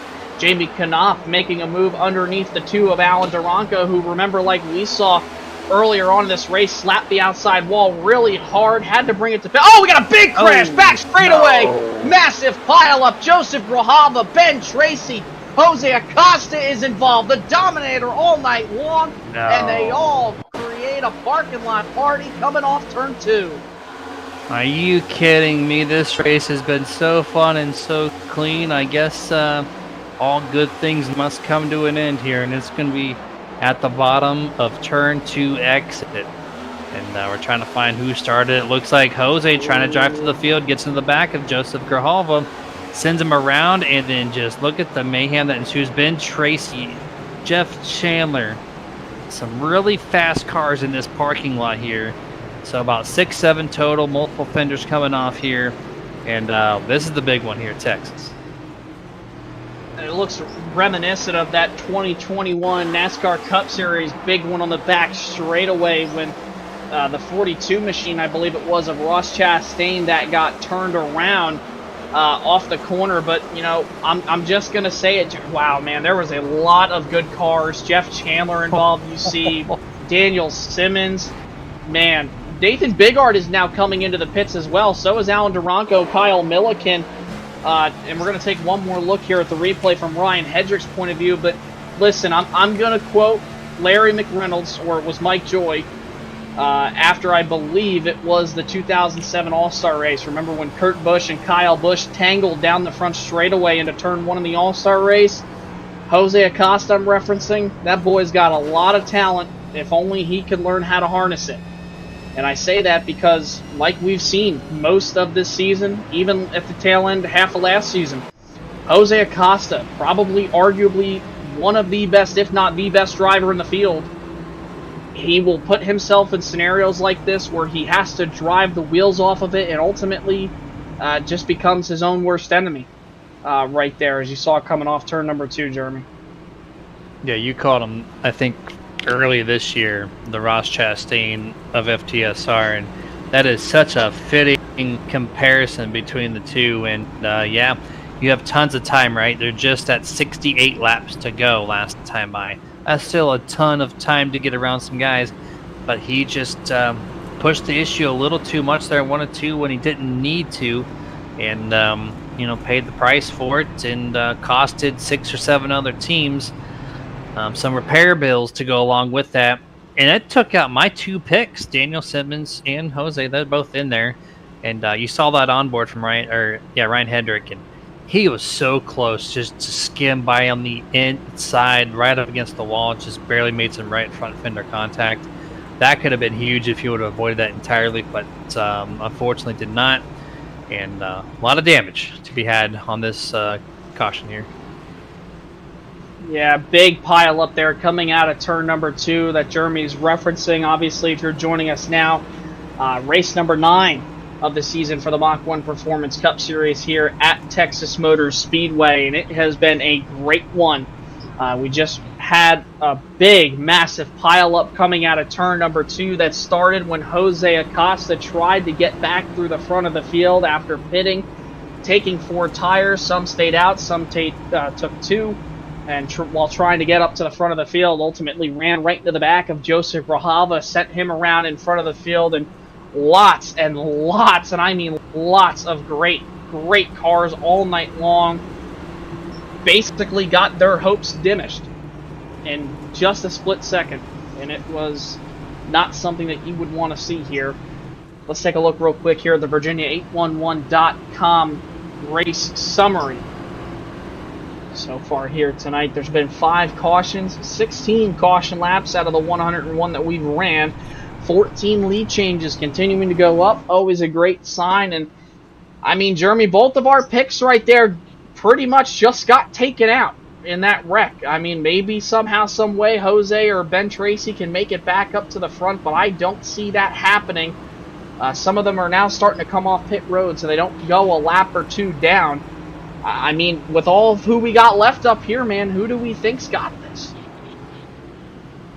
You know, I was kind of trying to analyze that wreck a little bit, and the way they wrecked, a lot of the cars, at least in the middle of it, didn't suffer too much damage. Of course, there is some, but this contact was a little bit softer than what the guys that actually hit the wall, so the guys involved might not be too bad off. But let's just go to assume that the aerodynamics are off or something's pushed in and not going to work correctly, right? So now we're going to choose from a new set of drivers up front here. Nothing shows like I should go against that 67 that's on your camera right now. James Wallace just had a great start to stage 3, just blew the doors off of everyone passing him and pulling out to, what, a 5-car length advantage. So he's a great pick. Jamie Knopp there in the 48. Another also great pick to be had. I don't know if he has the long run set up. He could be in that picture, but not for the race win, I don't think, personally. But I think those are my new 2 numbers to choose from here with the cars left out. We're about to find out here as we're getting ready to come to the restart zone with 65 laps to go, this time by at the line. And it's still James Wallace being the man out front. He's got the best lap of the race with a 29.642 still. And Richie Coy on his outside. Here we go. Green flag is back out in the air. Wallace and Coy lead him down on the front row. Johnson and Knopf side by side. And Richie Coy's got the advantage going into 1 and 2. But James Wallace will power back harder on the inside of the racetrack. Here we go. Great restart for everyone here. So far, getting on the back straightaway, no wall this time. Side by side, everyone is, except for the top 2. I thought James Wallace was going to be able to, or Joshua Johnson, going to get clear. Jamie Knopp, but he's got a run on the top side here. At the line is going to have a slight advantage over the 57. And now Richie Coy is going to try to get back to the race lead, or at least for the first time tonight anyways, get a lap led. But Jamie Knopp, strong contender on the outside. I don't think that Johnson does have anything for him. And there he goes, going to let him by. They go single file in the top 5. And here's something to point out too, Jeremy. We haven't really seen the guy who won this race 1 year ago. Richie Coy has not really been up inside the top 3 all night long. He has been in the top 5. Don't get me wrong. He has had top 5 to top 10 speed. But we are yet to see him go to the race lead. And you now see him go to the inside of Wallace, who nearly brushes the wall on corner exit. Richie Coy, I just don't know what this 19 has here in the race lead. Now, here's the thing to note as well. Remember, him and Wallace stayed out. They last pitted at lap 77. Look who's right behind them. Jamie Knopf, who just pitted at lap 92. We're going to find out and see what this 19 might have here on this run of the race. Well, he's able to clear the 67 of Wallace there in 1 and 2. Sole possession of the race lead now. The 48, Knopf has the door open for him. Looks like he's going past James Wallace for second place. They go back single file for the top 5. And then that number 7, Wayne Grassi, I think he might have a decent chance of getting himself into the podium position sooner than later if they stay green the whole way. He's continuing to slowly progress further and further and further in this field. Now here comes the 48. Going to try to take a pass on the 19, which I think this will be an easy pass for him. through 1 and 2, gets them cleared real quick. Richie goes back to the bottom to secure second place. Jamie Knopf takes the race lead. Last time around, he ran a 29.534, and that time he runs a 29.504, the only one to crack into the low fives. This 48 machine, Jeremy, has some speed, man. We saw how strong he was at that last restart prior, and now he finds himself up here in the race lead, approaching just 60 laps to go right now. Now 59, this time by at the line. This 48 machine has got some great speed here tonight. His fastest lap was the last lap, the number 48, that is. Fresh air, that car is a rocket ship right now. 4 car lengths separate him in second place, Richie Coy. And James Wallace has not left the back end of the 19 here in that draft to stay momentarily in grasp of getting back to P2.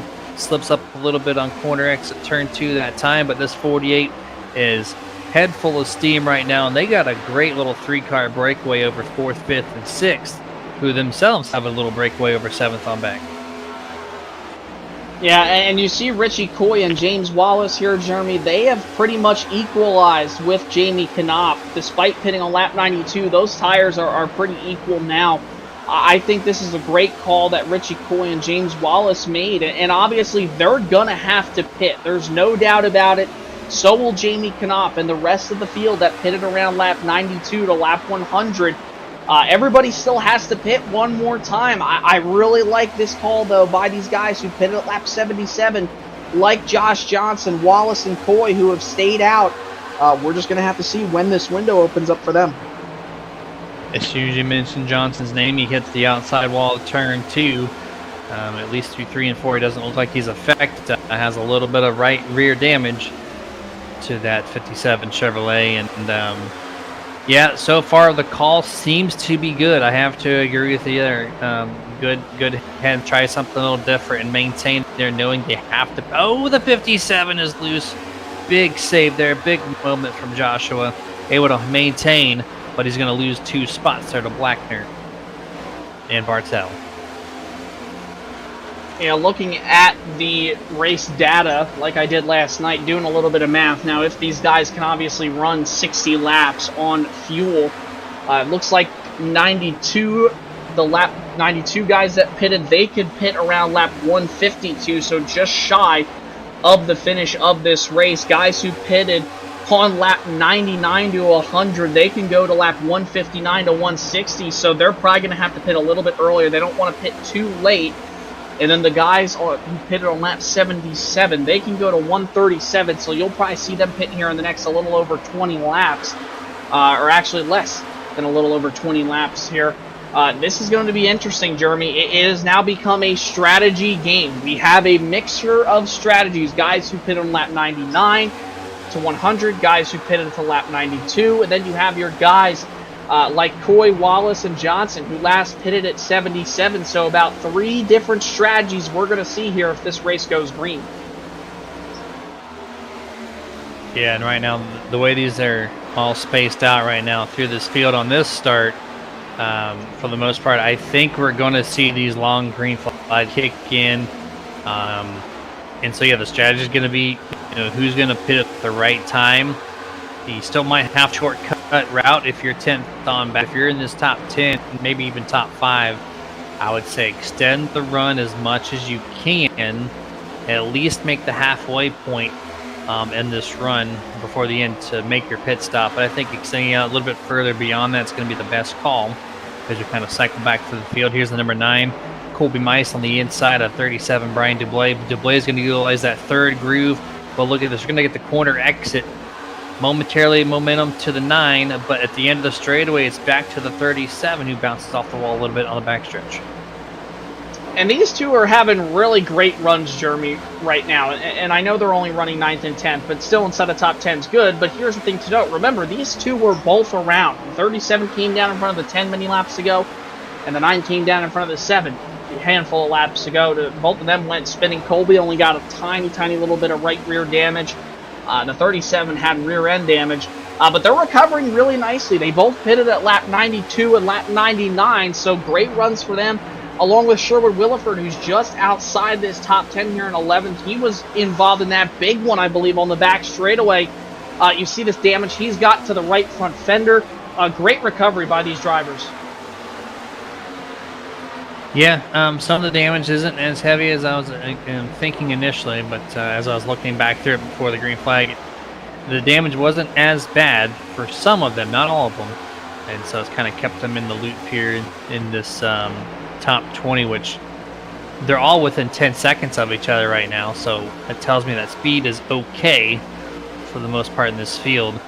But really spaced out right now, Jason. You have your top 2 or 3 neck and neck, and then it just gets a little bit spaced out further and further on back. So long run is inevitable here.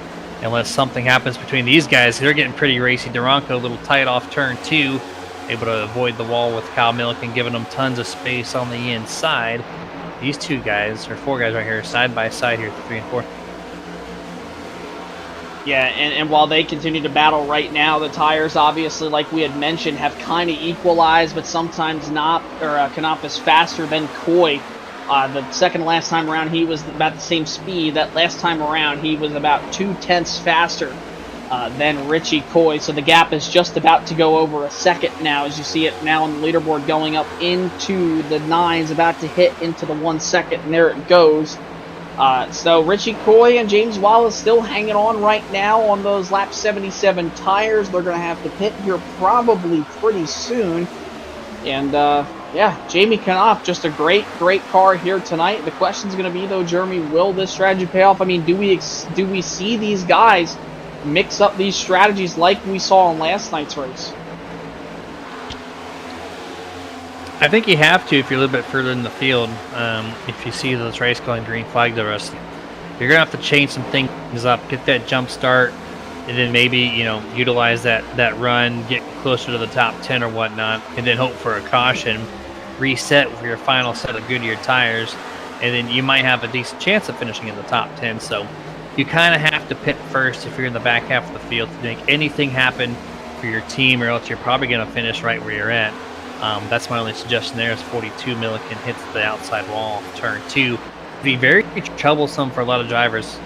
Probably a total of 20 plus contacts I've counted between now and the race, where just turn 2 a little extra tight. They're on the flat part of the corner exit, and hasn't been too detrimental to their speed, but you still just want to take care of your stuff. Approaching green flag pit stops here pretty shortly, and before those happen, we're going to step aside and take our last break of the evening, and then we'll be back to cover green flag pit stops happening shortly. Don't go anywhere. This is the Mach 1 Performance Cup Series on LSRTV.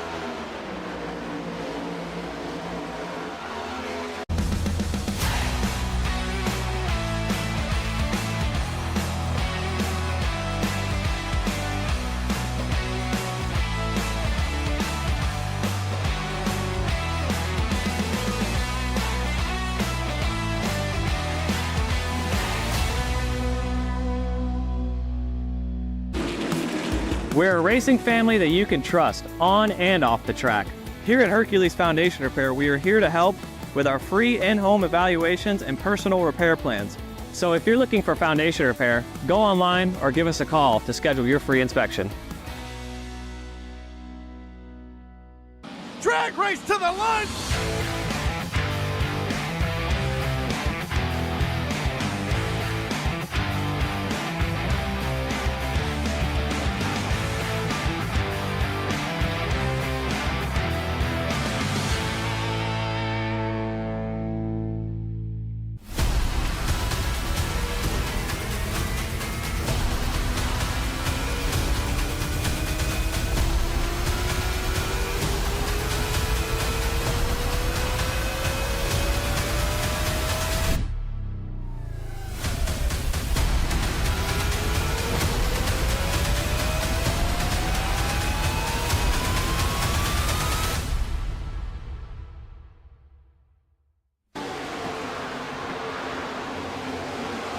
Green flag pit stops happening here at Texas Motor Speedway. James Wallace, first one to take the fall, bring him down pit road here. And we talked about how that number was around lap 127, Jeremy. Looks like we were right.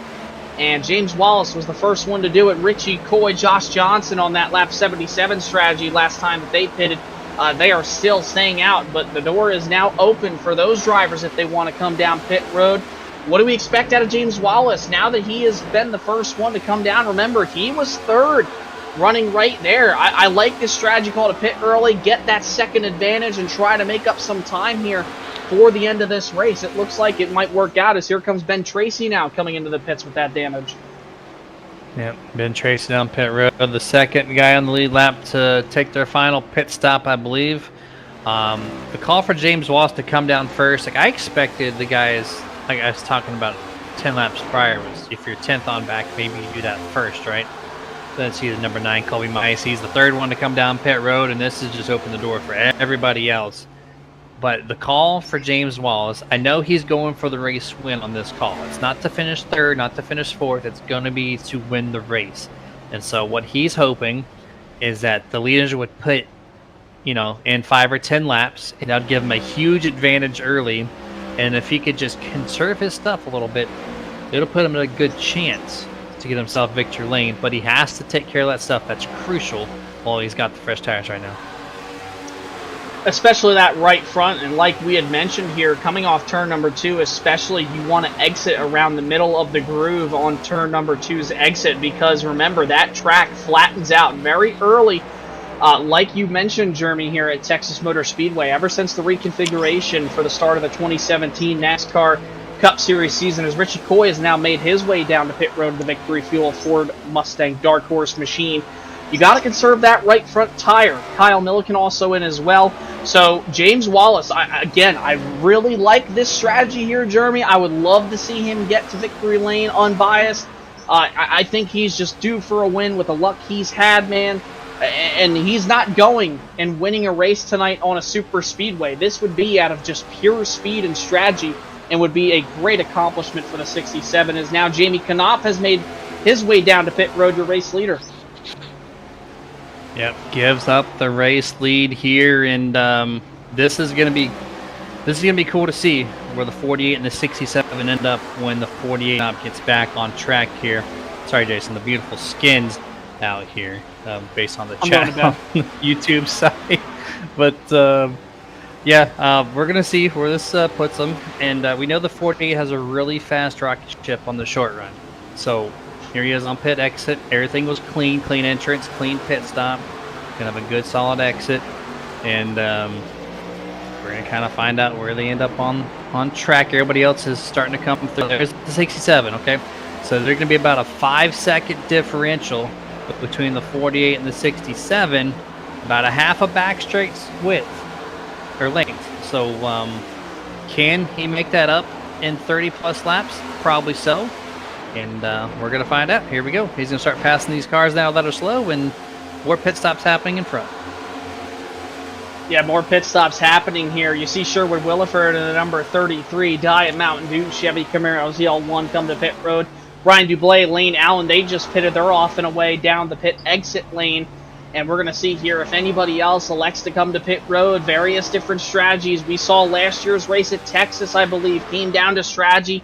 Ultimately gave us that fantastic finish between Richie Coy, Jose Acosta, and Jeff Chandler. Remember, Acosta sent it down to the inside in 3 and 4, tried to clear himself, got to the door of Richie Coy, and they both went through the grass, and Richie kept it straight. Jose spun, and with Richie keeping it straight, he beat Jeff Chandler while racing in the grass, coming to the line by literally a car length over the 31 machine. So we'll see if we get another finish like that here tonight.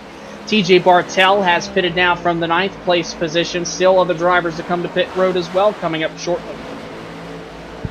Yeah, I was going to ask you, the 01 Nathan Bigart. He's been top 5 when he got there. He has not left since. He is still on the track. So there's about a 10-lap difference now between the 67 Wallace, who was 3rd, and Bigart now leading. So do you think staying out this late is going to hurt him if it goes green the rest of the way, or do you think at least the 01's banking on a caution? Because I thought maybe he could potentially do it on speed, apparently he didn't think so. That's why I would imagine he's staying out so late into this run or on this cycle. So what do you think he's going to end up if it stays green? I mean, I'm not too sure, honestly. I mean, you know, we're just going to have to really wait and see, kind of like a game of chess. You know, these guys are waiting to make their move. They make it, and then they just got to see if it works out with their plan. You know, everybody else obviously has different strategies. Big Art, Grassi, Duranko, they all still have to pit, like you mentioned. But these guys are all over the racetrack right now. Here comes Wayne Grassi and Alan Duranko. They're actually in this time by, so I can only imagine that Nate Bigart will be pitting here within the next couple of laps or so.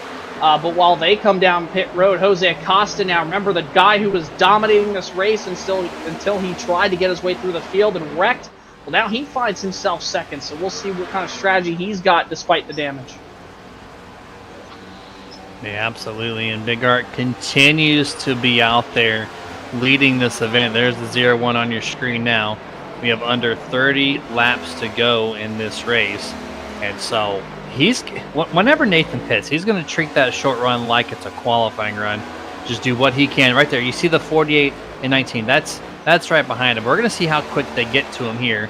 Got about 10 car lengths of space going through 3 and 4. Nathan's going to stay out yet another lap. And almost at the start-finish line, they cut that distance in half. And so by the time they get through the exit of turn 1 and 2, the 48's going to go around. Nathan, no problem. You see the effort here. And that's what he's giving up. He's giving up several seconds a lap staying out. And the more he's doing this, the more I feel like he's going to have to work to get back to where he is. Want to see real quick, Charles, if we can ride on board with the 01 machine. I don't know if he's going to be pitting this time by, and it looks like he is not. So let's see if we can ride on board. I wonder, Jeremy, if maybe he's trying to save a little bit of fuel. Let's just listen into the in-car cam here for a second going into turn 1. He's clutching it. He is saving fuel. He is clutching it all the way around and rolling out of the clutch to try to save as much fuel as he can. Jeremy, I think he is trying to make the distance, or at least until a caution comes out. I don't see this working out for the 01. This puts something like, what, almost 10 laps outside of your fuel window that you presented at the beginning of the race?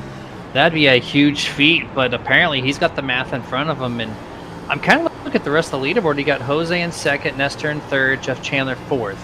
They're losing time to the race leader who's clutching. So do you think the 24, 36, 31, those top 4, they have to be doing the same thing, right?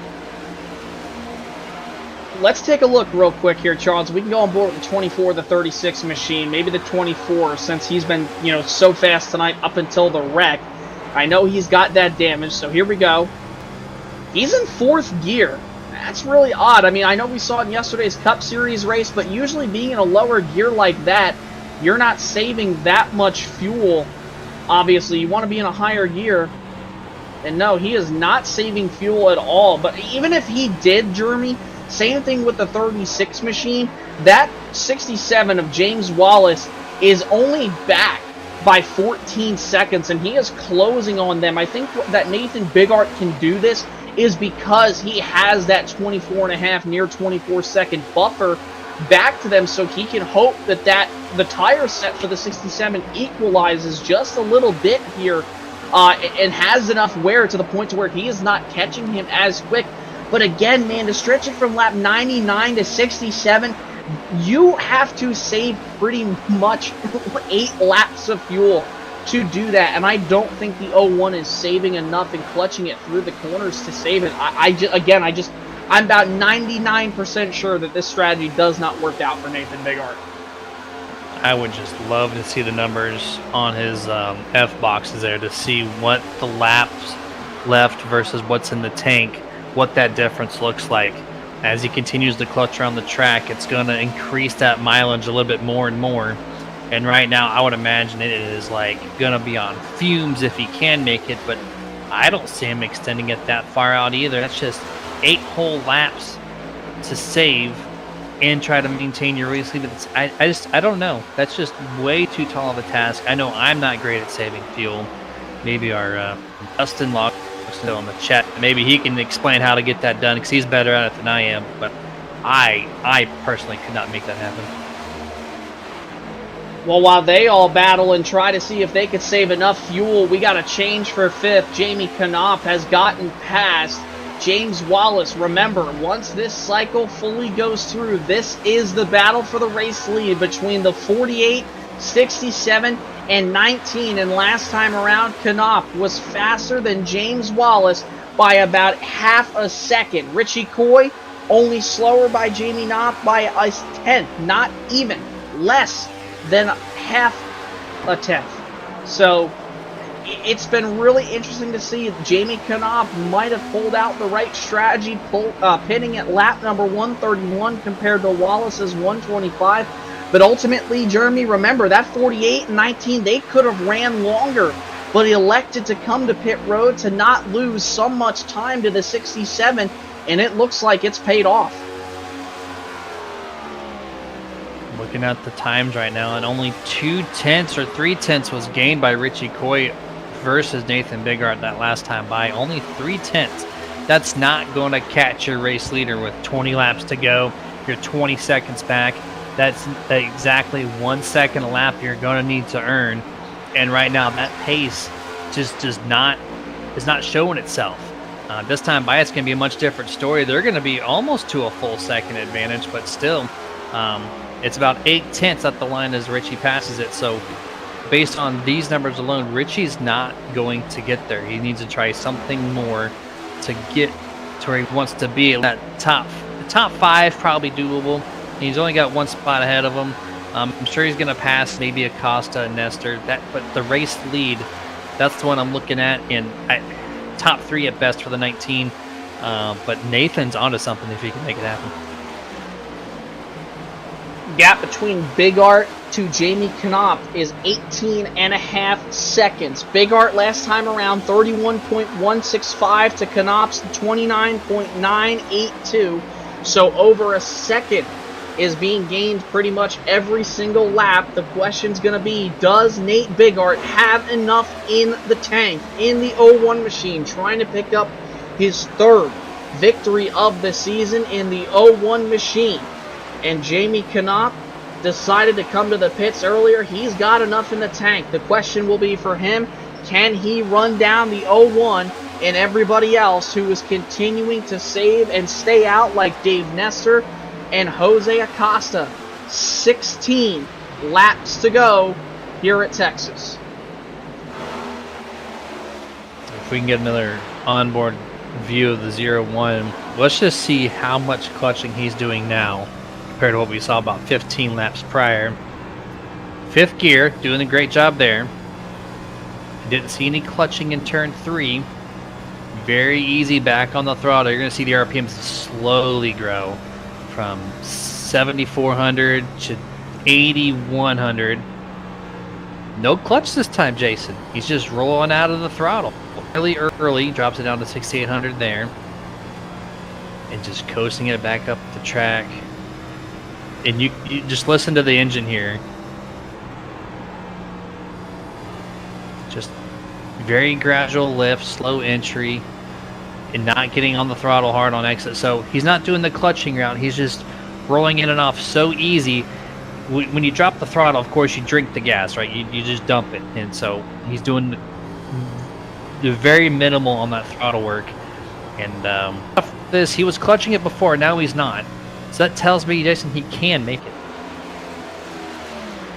Yeah, I still think he's trying to just save a little bit by not dumping his foot onto the throttle quick like he's been doing there. You see Jose Acosta, he's finally starting to fall back. I wonder if he's going to pin any moment. Dave Nestor about to be caught here by Jamie Knopf in just a few moments. He's back by about 3 seconds to Dave Nestor.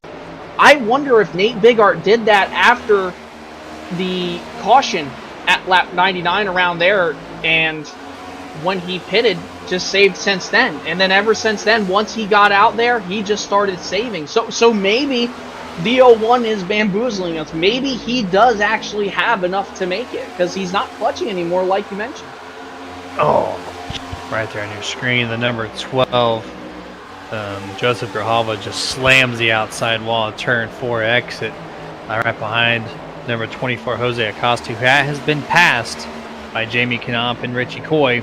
back to 5th. Here comes James Wallace, going to pass him for the 12 and the 24 relatively quick on the back straightaway, coming to the front straightaway here to get the 9 laps to go for them. But bamboozling is it's an interesting term to use on this one.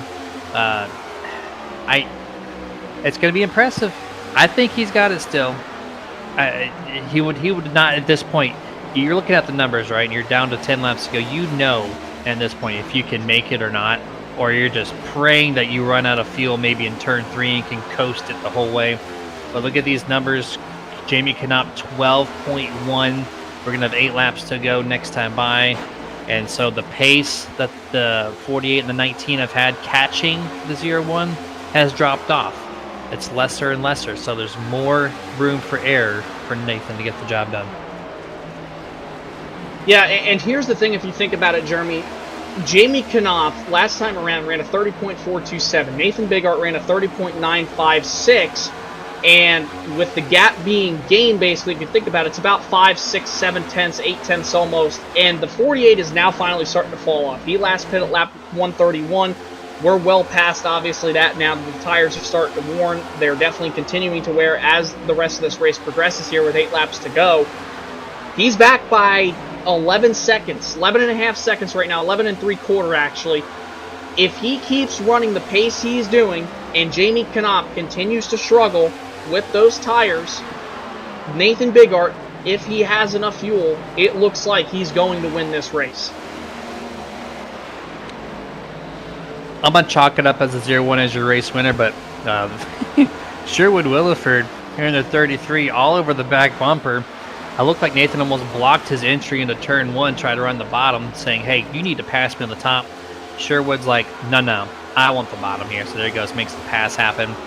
And, yeah, I think the 0-1 has it. So I'm going to count him as your race winner unless there's a caution, which would change everything up in this race.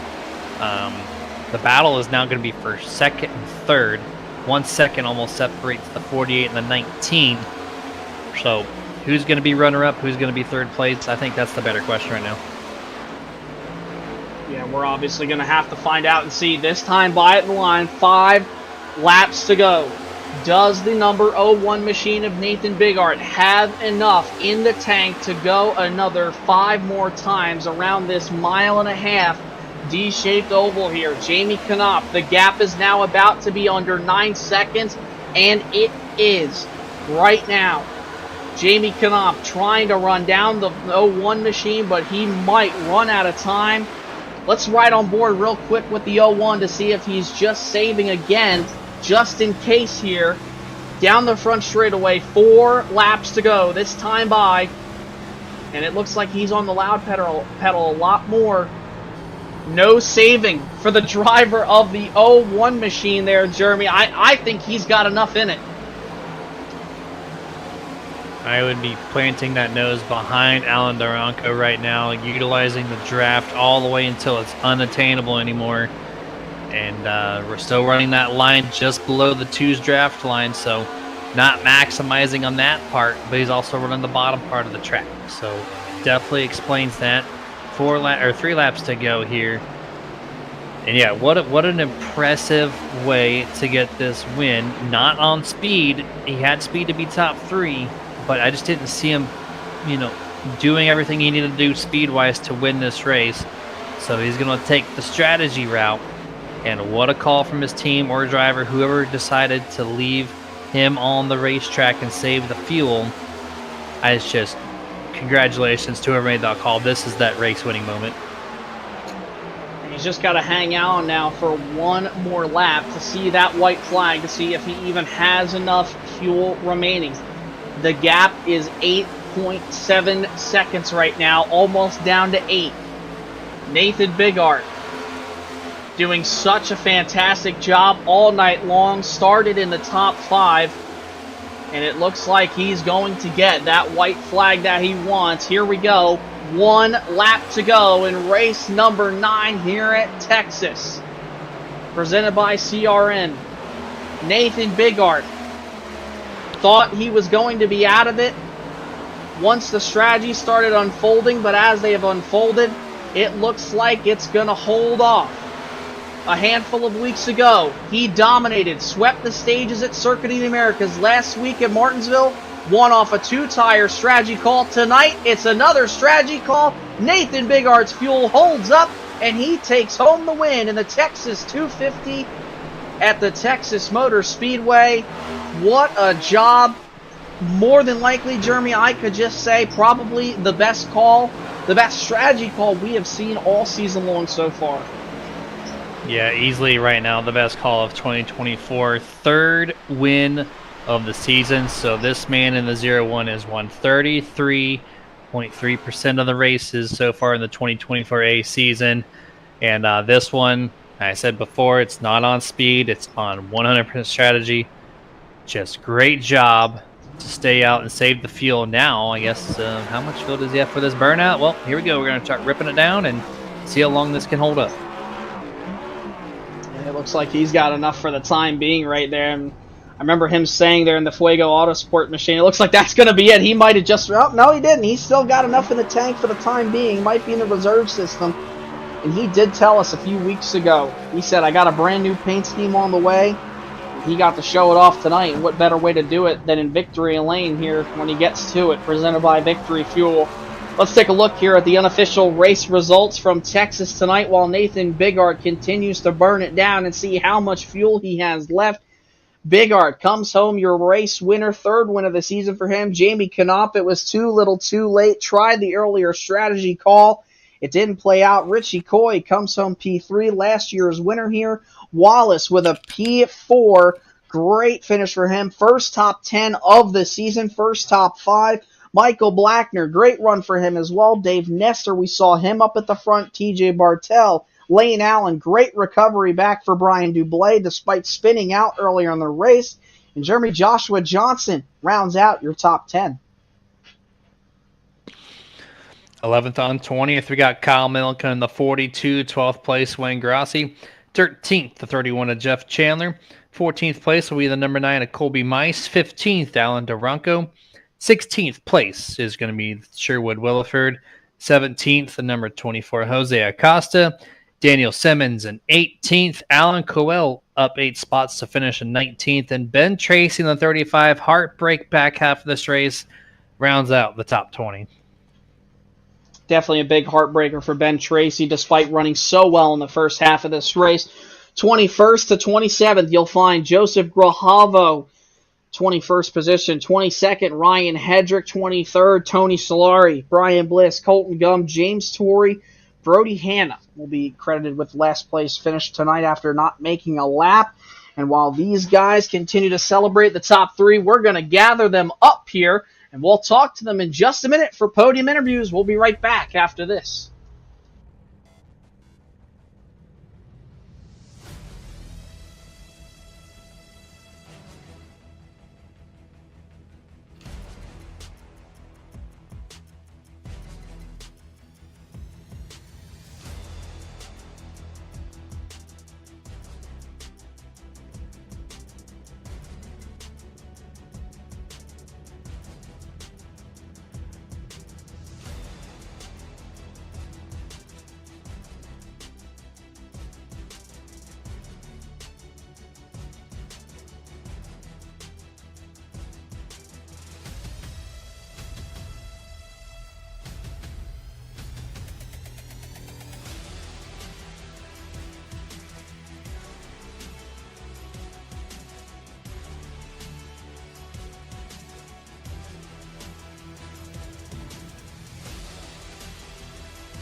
Welcome back to Texas Motor Speedway, where we have gathered up the Podium 3 drivers, and we'll start obviously with Richie Coy, driver the number 19 machine, coming home third. Richie, we didn't really see you up in the lead much all night long. You kind of dwindled around that 5th place position, but when it mattered the most, you were up there battling. And then obviously strategy is what pretty much plagued you and Jamie Knopp there at the end. Yeah, I mean, the first stage, I think we got second in the first stage, and then in the second stage, I wanted to save some tires, and then everybody was going full tilt on, tire muscles, new tire muscles. So I was just kind of letting them go. And then, I don't know, I ended up in the back because I pitted differently than other people, or I didn't pit. And yeah, it was a weird race, different strategies. Nate definitely picked a great strategy tonight, pitted just in time to be able to make it to the end. Yeah, it kind of is what it is. We'll take third, I guess. Yeah, great performance for you, Richie, and Jamie Knopp. My question to you, Knopp, is you had such a really strong short half run. That car was blistering fast. Is that something that you had planned for initially, or was just the long run not your suit here tonight? No. Sorry. We going to Jamie or we going to me still? I mean, you guys both answered. I answered or asked that to Jamie, but you can both answer that. Yeah, go ahead. Go ahead, Jamie. You can go. All right. Yeah, I thought I had a real good long run car. A bunch of people would get loose, and my car would seem to, as long as I saved the right front a good bit, it would still turn and have a lot of drive off the corner. At the beginning, kind of everybody wanted to ride a little, and then I had to drive up toward the front, and then I burnt myself up a little bit, and then I kind of got behind a couple guys that were battling, and then it was just hard to maneuver. And then second stage, I was able to get to the lead, and I was shifting from fifth to fourth going into turn one, and then about later in the run there, I didn't have to shift to fifth, so when I went to go in turn one, I shifted on into third, and then Jose got by me, and so then I had to battle there for about third. So I thought I could have won that second stage, and so at the end, I just wanted to go hard, and hopefully I could get a good enough lead. And by the time my tires fell off, they could just maybe have caught me without getting past or something. Because if I save my tires and everybody else does, and then we all go at the same time, it's still hard to pass because all these drivers are pretty talented. But that strategy got me at the end. I thought, we had that one caution. I was like, well, everybody's doing a great job. There ain't no yellows. So if it goes green from here and I don't pit, we're going to, be real slow on the long run because we was going to split that last stage. And then we wind up having that caution about 15 laps later. And I really wasn't sure if I could make it on gas or not. So I just stayed out for track position because they just had to pile up and took out half the field. So I definitely didn't want to be back there, amongst that toward the end when everybody was really wanting to go to the front at the same time. Yeah, and with that being said, before we ask for your closing thoughts, Jamie, Richie, who do you got to thank tonight for that awesome third place run? Well, I got to thank Nate for not stopping to get fuel. Otherwise, could have been second, but he did a great job tonight. Jamie did a great job. I got to thank my team and Jeff Chandler, who's newly working with us. Hopefully it was an exciting race for everybody. I got to fix my mic to push the talk button here. Outside of that, thank you guys for doing a great job in the broadcast. Thank the drivers tonight for having a great race, some good long run there at the end, and congrats to Nate there. And Jamie, who do you got to thank after finishing second here tonight, man, with that LA Motorsports machine? I got to thank Team Connie for the awesome setup, and congratulate Nate there on the win. And I seen he wasn't going real slow. I said he's got enough gas to make it, or he'd be going a lot slower by now. So I was like, maybe I at least can hold off for second here. So it was great battling with Richie, and thank you guys for broadcasting the race. It's been a couple weeks since I got to speak to you, so I was glad I was able to do that. And we're always pleased to talk to Jamie Knopp, obviously. And that's Richie Coy and Jamie Knopp coming home third and second tonight. Now we'll head over to Victory Lane, presented by Victory Fuel, reminding you also to go to drinkvictory.com. Use code KOI19 at checkout to save 10% off your order. Nate Bigart, man, how in the heck did you do that? I did not think you were going to have enough, but somehow you were able to save just enough. Talk us through what that was like inside the car. It was fun, and stressful at the same time. So it was definitely a roller coaster of emotions. Like, I've said before, I'm not great with the crew chief decisions. I struggle with the strategy, but it seemed like that last yellow flag that we had, it was gonna be, you know, like 1 lap more than a full tank. So I was like, I think if I can just stay in 5th gear the whole run, I'll be able to save enough. And I had known from running a race earlier this week, it wasn't too bad on speed running 5th gear. You know, obviously you lose a little in a straightaway, but it was stressful. I thought if these guys, you know, did the pit stop and saved enough a tire, they'd probably catch me in the end. But I think, I don't know, but maybe they were pushing it. Maybe they fell off. Either way, I needed some help, you know, to come home with it. Because I was definitely having to save and go easy for quite a long time in that run. Never thought, for about 20 laps, I really thought it wasn't going to work. Whether I, you know, just wasn't going to make it or wasn't going to have enough of a gap. But I was happy tonight to just get a top 5. So it wasn't too, you know, obviously you want that win, but I think I had a top 5 car tonight, not really a race winning car without the strategy. So awesome to see it come into a strategy and be able to come home with the win. It's awesome. And I had a question there too. You kind of answered it with the speed versus, you know, if you could get it down on the track or doing it by the field strategy. But what lap do you think exactly you're like, okay, this is it. This is what I'm going to be doing. And it's all or nothing from here. It was as soon as I pitted from the caution. I was talking to, you know, Joe Grahava and Colby Mice there right in the comms on Discord, and I told them, I was like, my strategy from here on out is if it stays green, I'm staying out and just gonna run it out of fuel. I was like, I got a couple wins in the series now, so it, you know, it gives you a little bit more leeway to have some fun and, you know, take those risks and go for broke. And tonight it paid off. But yeah, I was locked in from as soon as I pitted. And that was an awesome job there, obviously. And you said go for broke. And surely, brother, you did not go broke tonight. You're going home with the race victory. And with that being said, man, who do you got to thank for your 3rd victory of the season tonight at Texas? I got to thank all the drivers, you know, doing a great job. That last, you know, you need that run to go green. So hats off to this league. I continually impressed every week to see the long green flag runs that they get in here. You know, I've run other leagues and they don't get this, so this is awesome. Want to thank LSRTV doing the broadcast, the league themselves, FTSR, Fuego Autosports, Fuego Paints for the new paint job on the car. I was giving Joe, heck, he's got to add a few more winning stickers now to it, so it'll look better next week. And just want to give a shout out to all the fans and my #1 fan, always watching. Love you, Mom. Always got to thank Mom. Loved hearing it every week from Nate Bigart, driver the number 01 machine, picking up his 3rd win of the season here tonight at Texas. And Jeremy, great race all night long, man. We had strategies, we had pack racing, we had drama. It was pretty much everything that you would want probably on a 1.5 miles. Yeah, FTSR never ceases to amaze me on what they can produce on the track, and tonight was another one of those moments of a little bit of everything.